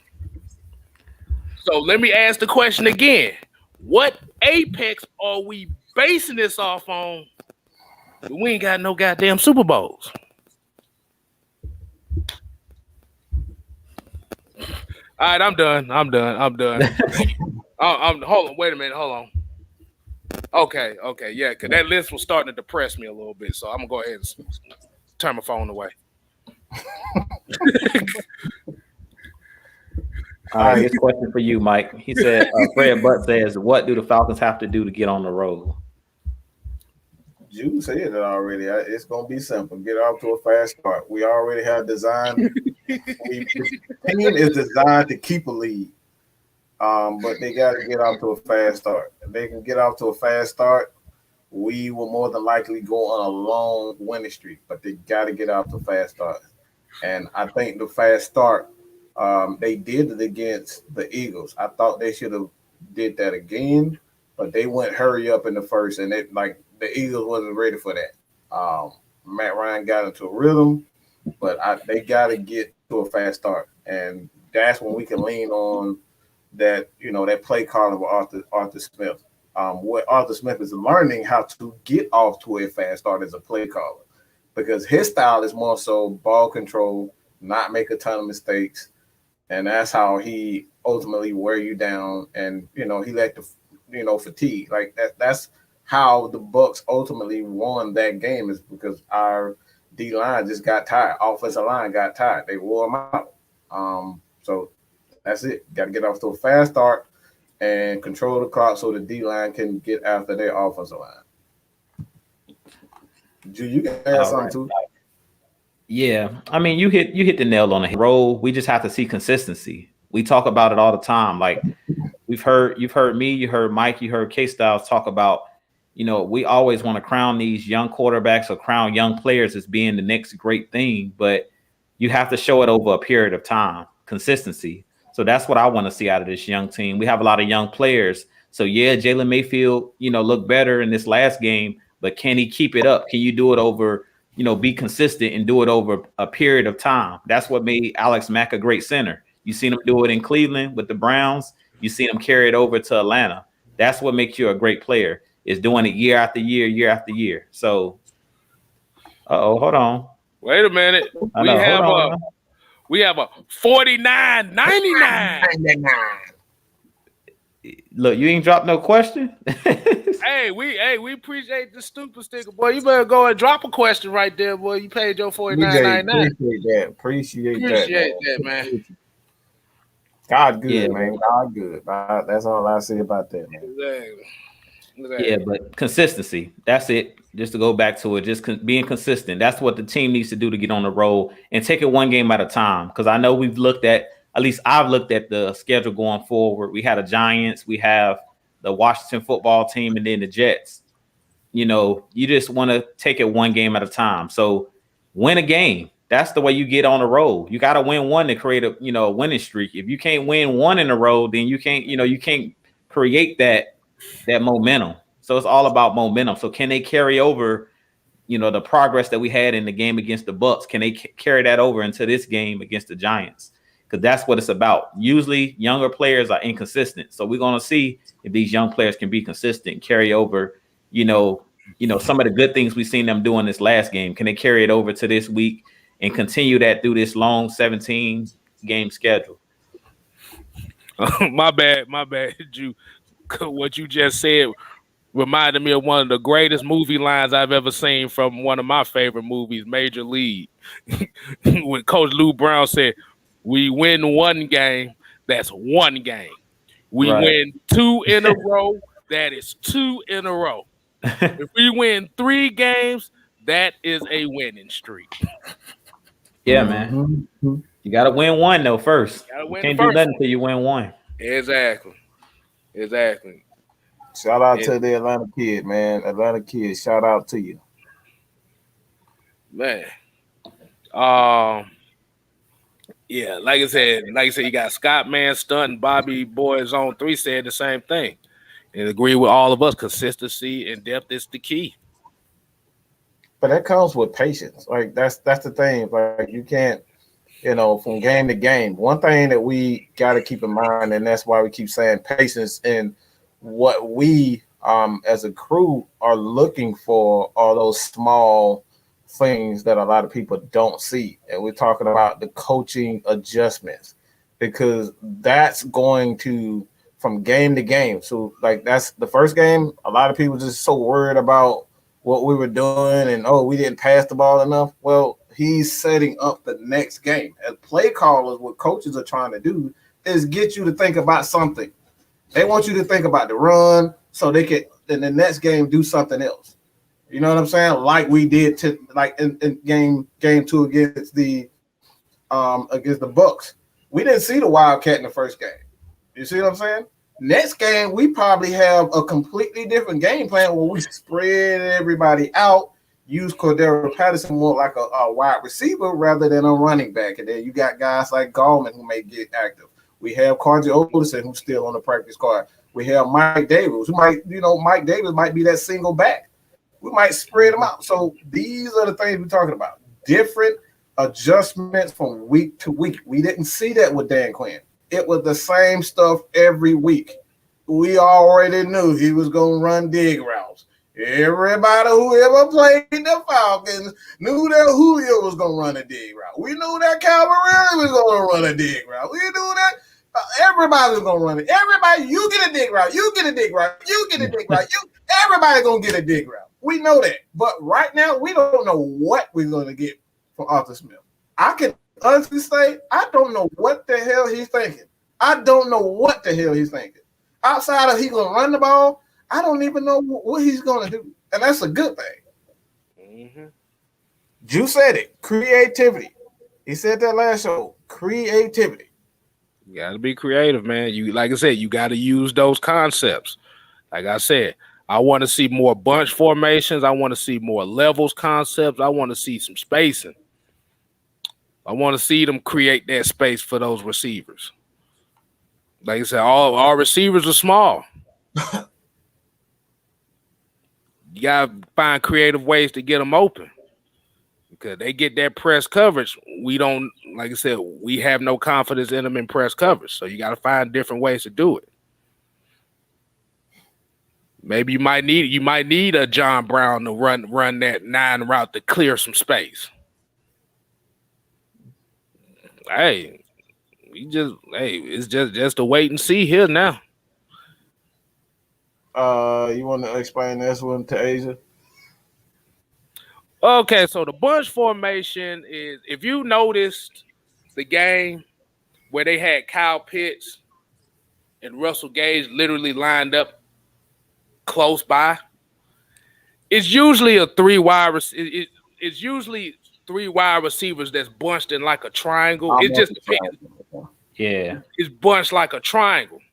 But what you do with that is you use that formation to clear space for either the interior receiver, tight end, whoever's playing that. It's all about creating space. It's about creating chaos with the defensive back's mind, because you don't know if they're going to be crossing. You don't know if you're going to have that one hook route and you got that wheel route going, or you could have one guy clearing out going to 9, and you might have that dig route, that 5-yard crossing route coming that could lead with a corner. Like I said, that's it. We have to see more of that.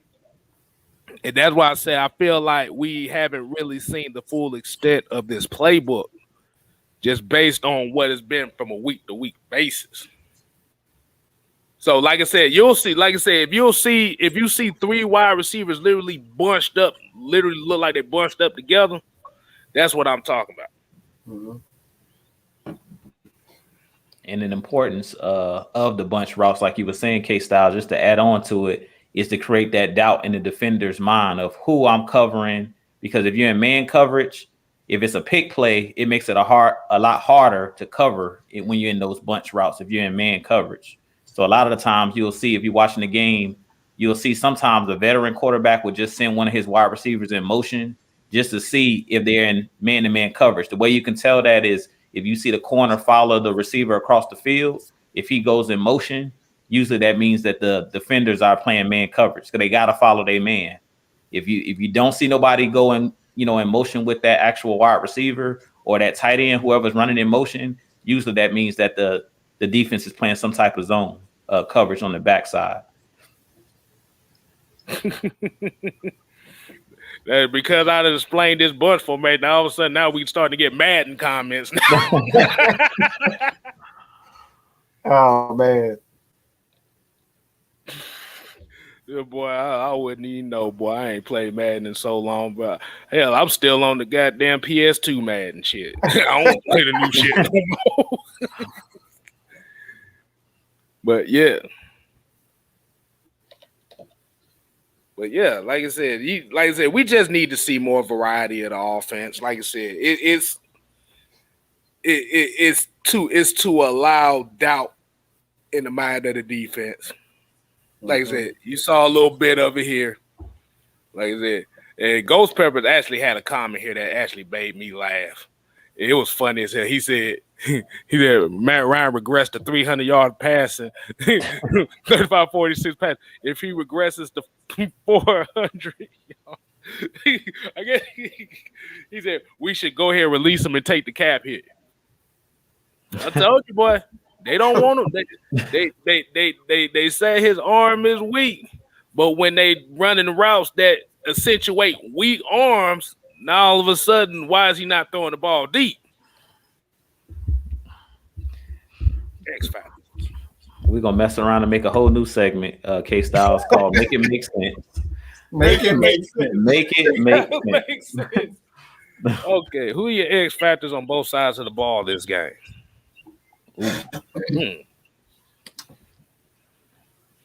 I'll say this. I'm gonna go out on a limb and say this, man.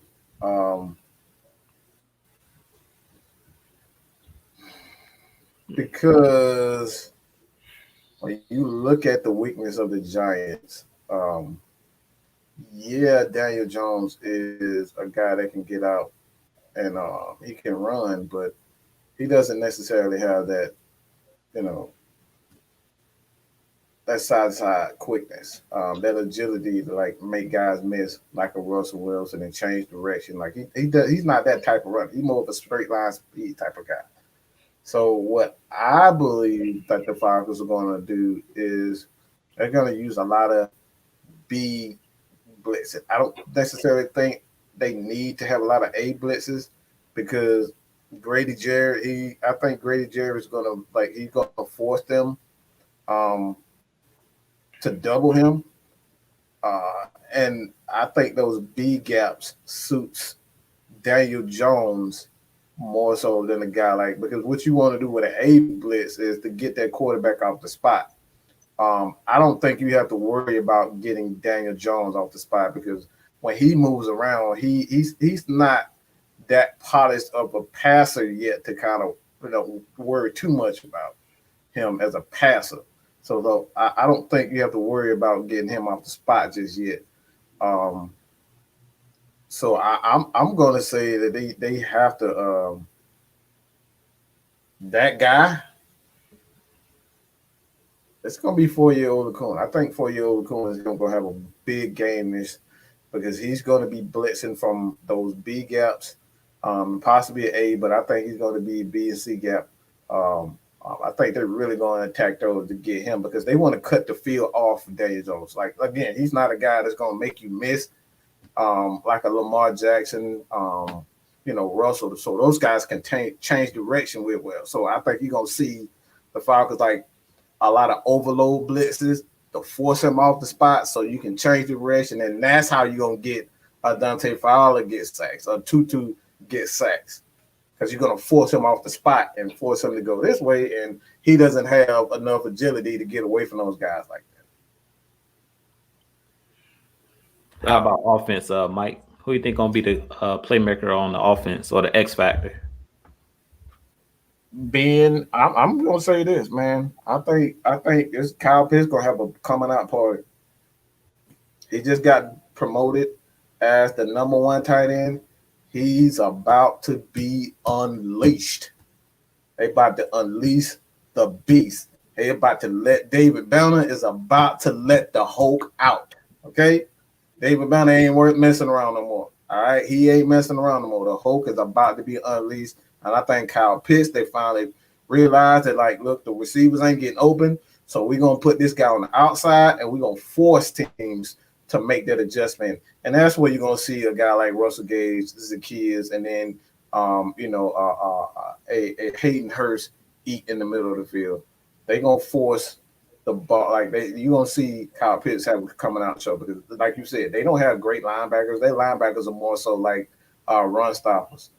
So they're not very good in coverage. They have some good, okay safeties. I don't really think Jabril Peppers is that good of a cover safety, but he does have that ability to get after the ball. But like, I don't think he's a playmaker like that. So I think Pitts is about to have a big game. I'll go next. My X factor on defense, I'm going out on a limb on this one. Ogundeji, I think Ogundeji gonna be the X factor for this defense this game.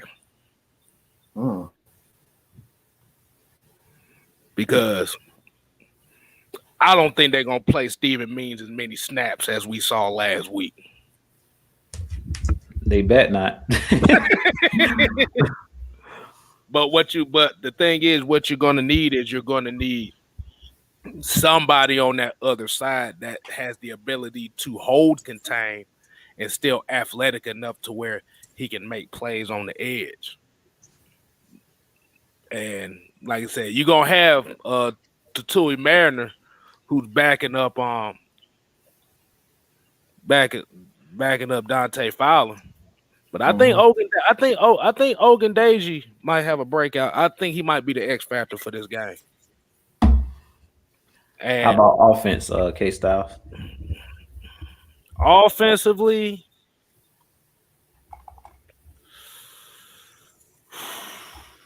that's a tough one because Mike already said Kyle Pitts, so I can't use that one. And I used Keith Smith last week, and it damn sure didn't work for me. I'm gonna say it like this. I think Calvin really has a bounce back game.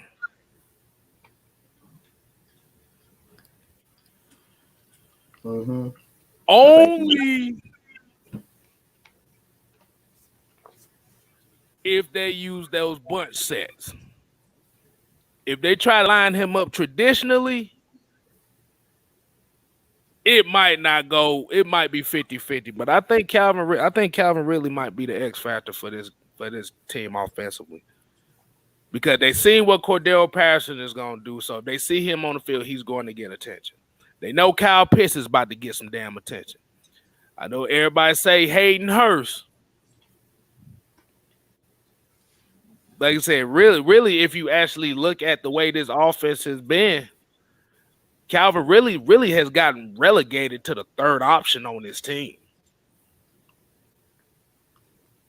As crazy as that sounds. So yeah, I would expect Calvin Ridley to kind of be the X factor for this game. All right. So on defense, mine's gonna be real obvious. Debo. Debo is gonna be the on defense. I knew Debo is you was gonna be gonna the say X that factor. because that's why I say it for you, because I knew you was gonna say Debo. Yeah, it's gonna be one of the linebackers, but y'all know I love me some Debo. He's my favorite player on the defensive side of the ball, and he's a playmaker. He's always around the football, and in this game, look out for him trying to break that record for a pick six. I can see him picking the ball off and taking it back to the house.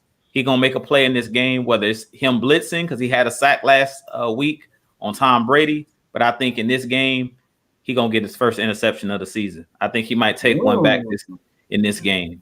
Whether he's like on a swing pass, he goes out and Daniel Jones is under duress and he just throws it up there because Daniel Jones is one of those guys that's going to put the ball in harm's way. And I can see Deion Jones, him or Foyer going to have a big game, or both of them may have a big game. But one of those linebackers, because they're the playmakers, like Mike said, one of them are going to have a big game. On the offensive side of things, I think it's going to be Cordell Patterson. I think Calvin Ridley, I think Kyle Pitts, like y'all said, both of those guys can have a big game, but I don't care how much they focus on Cordell Patterson. When you're a playmaker, you're a playmaker.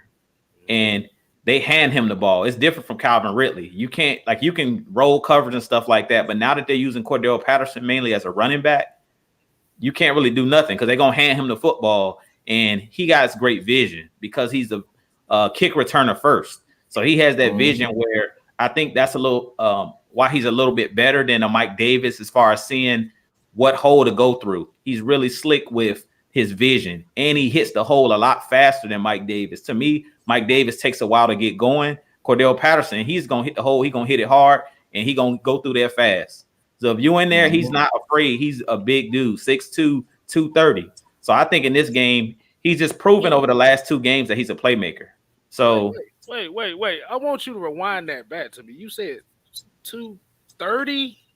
Yeah. Yeah, he's 230. You didn't know that?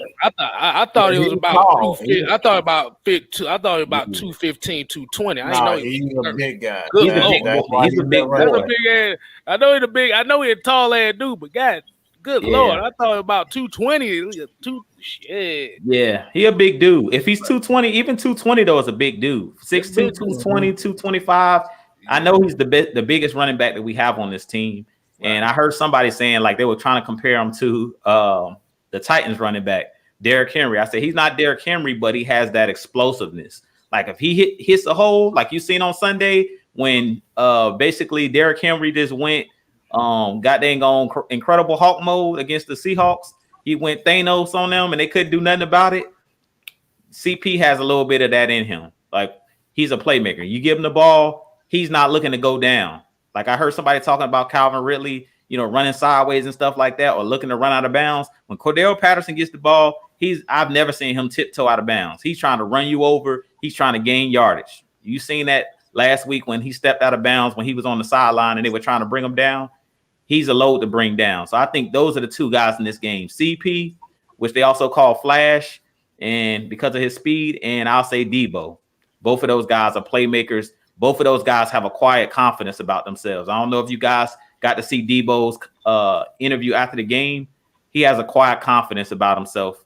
And we all know he's the leader and the heartbeat of that defense. Other than Grady Jarrett, even though he's no longer, has the green dot on his helmet, Deion Jones is a playmaker. He's proven that every year he's been with our Falcons. So I expect him and Foyer to ball out in this game. Yeah, but the only thing is, in order for those two to ball out as well, the big hogs up front got to hold them. They got to hold it. Yeah. They got to hold it. Bullard, Grady. I'm not going to say Tyler Davidson because I have no confidence in him whatsoever. Marlon Davidson. They got to hold it. They got to hold the point of attack in order to let them linebackers do it. Yeah, I agree. Good news is the Giants is inept on their offensive line. So they doing a lot of the things that the Falcons are doing. You shoot one of those linebackers through to get the A gap. They not blocking the soul. Bro, I'm looking at the depth chart. They got one guy is the backup at almost every position. Like one guy. He got one guy backing up everybody. That's how bad it is. They don't have anything else. That's bad. Man. Go look at it. Go look at the depth chart. They got one guy that is backing up everybody. Everybody except for the center. He's back up for everybody. Man. Oh, that man play all 5 spots on the offensive line. I ain't never seen that. Boy, that's a high school goddamn. That's Boy. a high school offensive line right there, boy. Let me see. I forget his name. But yeah, that dude. Whew. Yeah. Oh my gosh. He what's hold up. Let me see. Oh, I want to see this myself. Yeah, it's Matt Pert.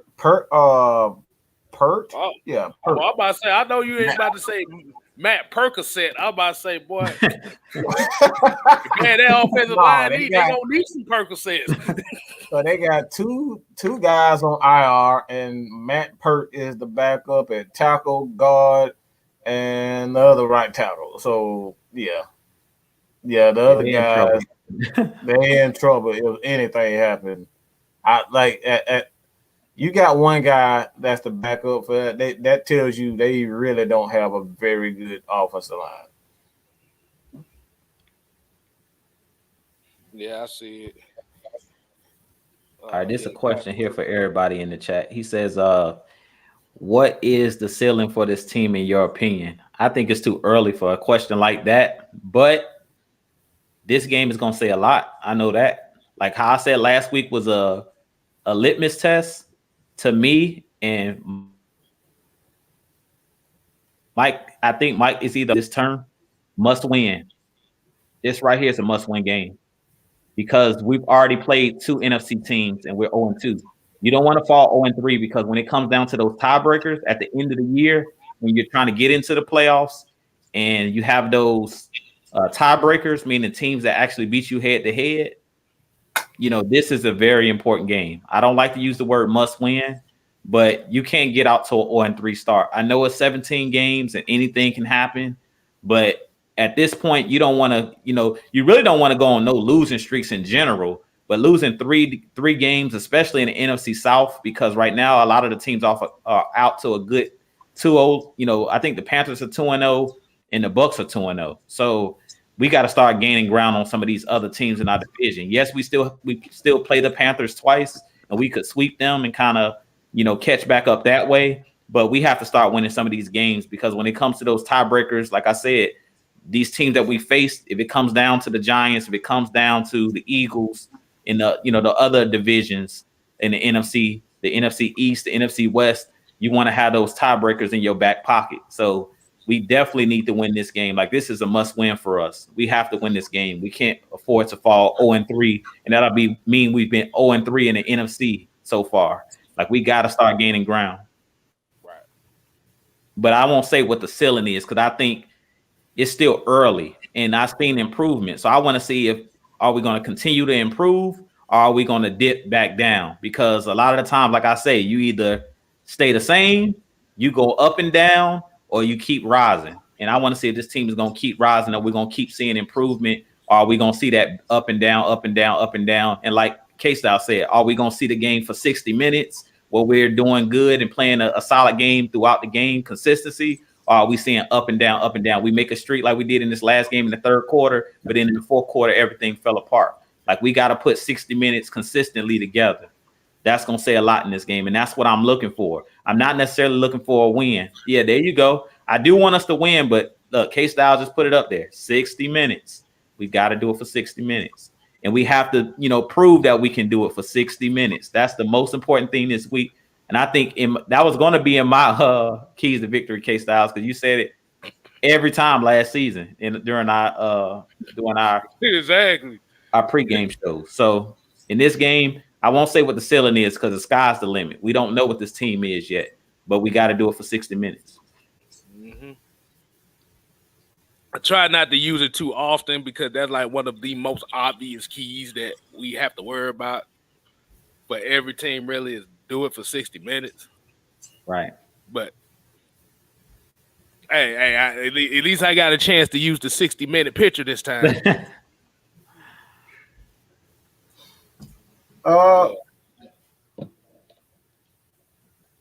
I think this is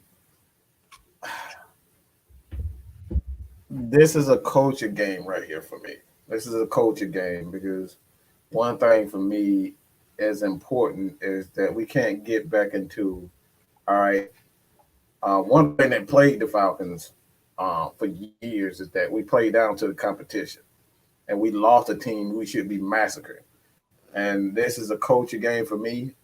If you end up in a close game with teams that you should beat, that's a bad sign. So this is a coaching game for me. This is huge for the coaching staff first and foremost, because if you're gonna preach,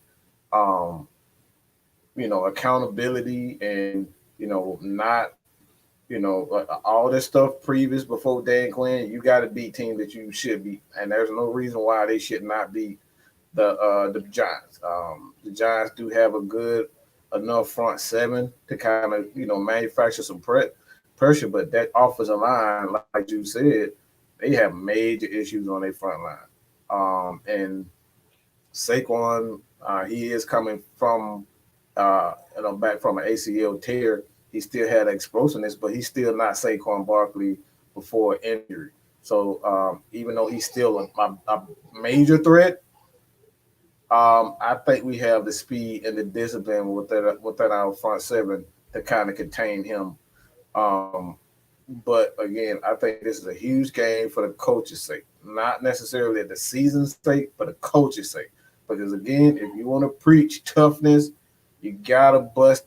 Look, if Mike Tyson up here, knocking out babies, all right, everybody's like, damn, all right, you knocking out babies. But if he's knocking out grown ass man, looking like, you know what I'm saying, like 7 feet tall, 300 pounds, he's knocking out those type of man. He's like, okay, now I'm good. But we gotta knock out the people that we supposed to before we even think, even have, as far as the fan base, like, all right, we believe in you now. You just beat this thing. Because we know what we could do against Tampa. But have we really changed the culture? Are we really on the right path as far as the organization is concerned? Because we losing you just put up a big, a good game against Tampa, but you turn around and lose to the damn Jets. You turn around and lose to the Giants, team you shouldn't. So that's culture. This is huge for me for the coach's sake. And I also want to say is the Falcons cannot afford to look like Evander Holyfield in that last fight. They can't afford to look like that. No, sir, Bob. I'm sorry. I'm sorry. He cannot be looking like that. I don't know if anybody saw that last Evander Holyfield fight, but this dude tried to throw a haymaker and fell out the ring. We can't be doing that. This is why. This is why this is a must-win game for the Falcons. Oh my God! Yo, go ahead. Just get into final thoughts, man. You can go ahead, you. All right, so we want to thank everybody for tuning in as always. Y'all hit that like button on this video as well. Go over to everybody's channel on the panel. KStylzz, AskMADMIKE, TalkSports. Hit that like and subscribe. I'm almost at 1,400. So you guys definitely go and continue to hit that subscribe button. We're on the road to 2,000. But like we said, man, we appreciate each and every one of you guys always tuning in. Like I said, we're here to entertain you guys. We're here to give you guys the stats, the facts, and the truth as always. And I'm looking forward to this game against the Giants. Like I said, this is the must win in my book. We can't afford to start 0-3. And like Mike said, accountability. That's what Arthur Smith is, teaching and coaching in that locker room. And like I said, once you start winning games, that's what young players need. That builds their confidence. Like you look at a player like Isaiah Oliver, man, that man did a 360. Like I'm so proud of Isaiah Oliver and the way that he's playing. Like last week, breaking up passes. Like this guy went from being the joke, the guy that we were joking after on every post game show. He basically was the laughing stock of the secondary. Like everybody was always blaming Isaiah Oliver. He was the Matt Ryan of the defense. Like everything was Isaiah Oliver's fault, and he done turned it around. That man done turned it around, and that's Mad Mike's due. So I got to give, I got to give credit where credit is due. Oliver's definitely like turned it around. He's one of those guys. When I say you got to give it a couple years for guys to develop, Isaiah Oliver is living proof that if you give guys a chance, give those guys like 2 or 3 years to develop, be patient with these guys, Isaiah Oliver might end up getting another contract. I wouldn't be surprised if the Falcons re-sign him because he's really stepping up. Like I said, on that play where AJ Terrell batted the ball and, fell really hard, Isaiah Oliver was back there in coverage and looked like he was in position to make an interception. So, like I said, man, continue to support this team. That's all we ask. If this is your team, if the Falcons are your team, I'm getting tired of other teams coming into our stadium and they having a home field advantage. Let's cheer our team on, man. We need to have a home field advantage. Like, that's something special. The 12th man with the Seahawks and all these other different organizations, the Buffalo Bills, the Craze fans that go out every Sunday and, support their team. We need to do that for our Atlanta Falcons. Win, lose, or draw. We need to go out there, make noise on third downs, help the team, cut off their communication where they can't hear when they're trying to snap the ball, cause them to get a false start penalty. Like, we need to do that for our team. Let's root our team on. They get enough inboxes and negative from all of the other fan bases. So we don't need to, get into the DMs and put all of this negative stuff in there about our team. We need to root our team on because I really think that this team, they have, the sky's the limit. As I said, the sky's the limit. We don't know what this team is, but no matter what, win, lose, or draw, we just need to ride with our team until the wheels fall off. 0-16 or 16-0. We need to ride or die with our team. And I'll leave it at that. KStylzz. Hey, I always say, man, like you said, appreciate everybody tuning in, watching. That's it. Follow your boy 6-Man KStylzz. Or we could shorten it up for 6MK. You follow your boy 6MK over here. It sounds like a video game, don't it? It sounds like a boy group. It sounds like a boy band. It sounds like a boy band group. That's what shit. That shit sounds so weak. But like I said, follow 6-Man KStylzz channel. That's 6-Man with 2 Z's. We definitely appreciate it. Like I said, I'm still on the road to 500. I need 59 of y'all. I need 59 to get to that next goal. Like I said, we appreciate every subscribe that come this way. That's why I said, if you're watching these videos, you don't have to ghost watch. You can hit that subscribe button. You can hit that like button. This is why we always say you leave your questions in the comment sections, and that is where we do our shows and videos from as well. This is what the fan interaction that we do with y'all is we let y'all determine. We let y'all get y'all thoughts out the way. And like I said, we give our opinions and give you credit on them. But my final take is gonna be here, man. You can't like what you said about about being a Falcon fan. The reality of it is you're not gonna change everybody. It ain't even about changing everybody, but it's about putting the conversation out here. Like I said, we here at Atlanta Falcon Nation, we get held accountable. Like I said, and a lot of the Falcon fans get held accountable for everything we say as far as when it comes to Matt Ryan, when it comes to the team and stuff like that. And we hold ourselves accountable for what we say, and we stand on it. But the problem is the same people that want to hold that same accountability towards us are the same people that if you question them, now all the excuses, now the accountability is not shown. And that is what makes this fan base look weak, is because we have a lot of people that will not hold themselves accountable as fans or quote fans, that then get mad at somebody for calling them out. Y'all want to get mad that somebody call y'all Two-Face, but y'all doing Two-Face's crap. So that's the best analogy I can say. You can't be saying that you're a true friend and all you do behind their back and in the groups and like, oh, this player suck. Screw it. I give up on the team. I don't care about it. Yeah, look, that like it is what it is. But at the same time, KStylzz just pretty much said it. It's not about trying to force you guys to change your mind. I don't give a flying fuck if you don't support them. I don't give a. I don't care. I don't care about if you, but it's about putting the conversation out there. All right, because we might change one person. If AFN can change one person's mind, you know, hey, Jew, give them y'all line at church at the church. Oh yeah, y'all know. Go ahead. Y'all forgot. Jew's other nickname too is the minister because he be spitting. He be spitting that fire over here, boy. The fiery pits. Fire and brimstone. Tell him. Fire and brimstone, boy. Spitting that fire and brimstone, boy. Y'all motto. Exactly.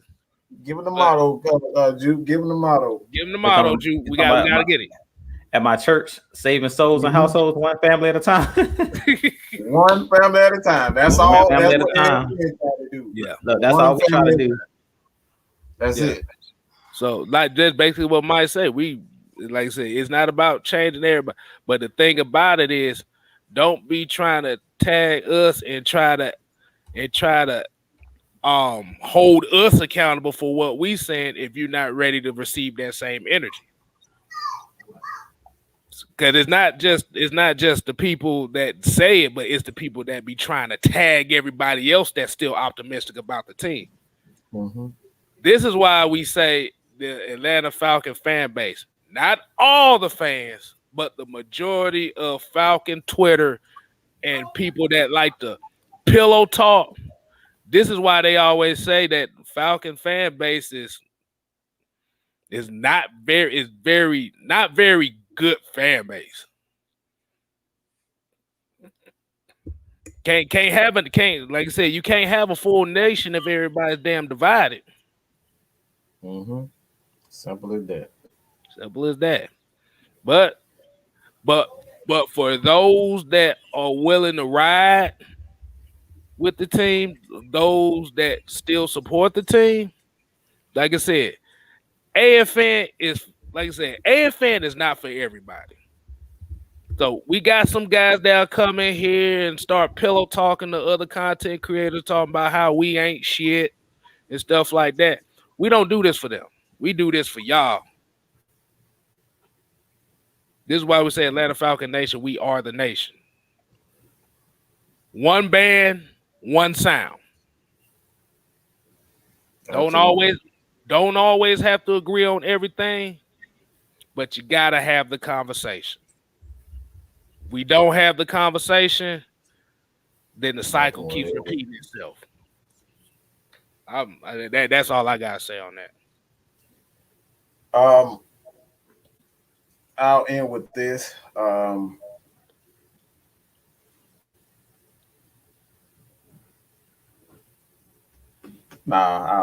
be nice this time.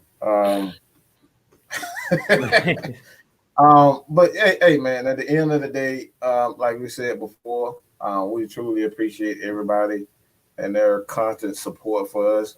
And don't be afraid to tell somebody who's absolutely sick of the negativity. If you're sick of the negativity, we got a whole slew of people in the description of every video that we upload. All right, especially on Mike Sports Atlanta Falcons Nation.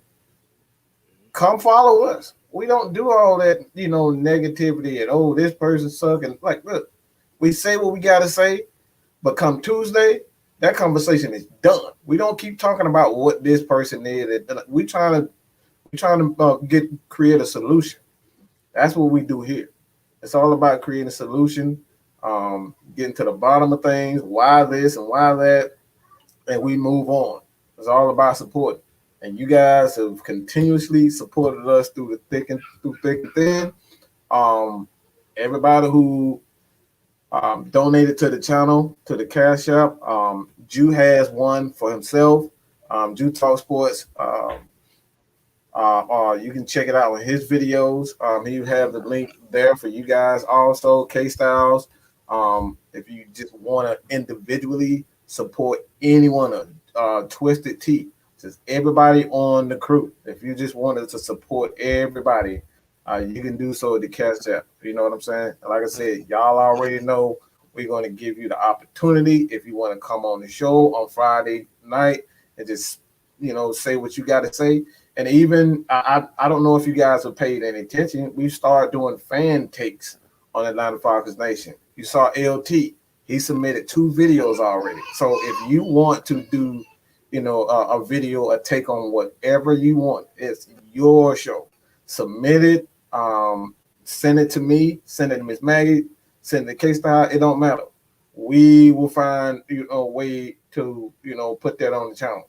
But that's it. All right. The show is all about you guys, and that's the difference between as the song goes, what's the difference between me and you? It's y'all. That's all I got to say about that. You guys continue to support your boy here at AskMADMIKE Sports, Atlanta Falcons Nation, TalkSports, 6-man KStylzz. Hit every one of those guys, the heavy hitters. All right, KStylzz, kick us out the door like Uncle Phil did. Well, so somebody gonna be like this. Who gonna do that? No, nah. But for real though, like I said, we here at AFN. We always say this, man. We ain't here to play. We here to stay. You ain't gotta go home, but you got to get the hell out of here. Oh, wait a minute. It's coming. It's coming. Oh, it's coming. It's coming.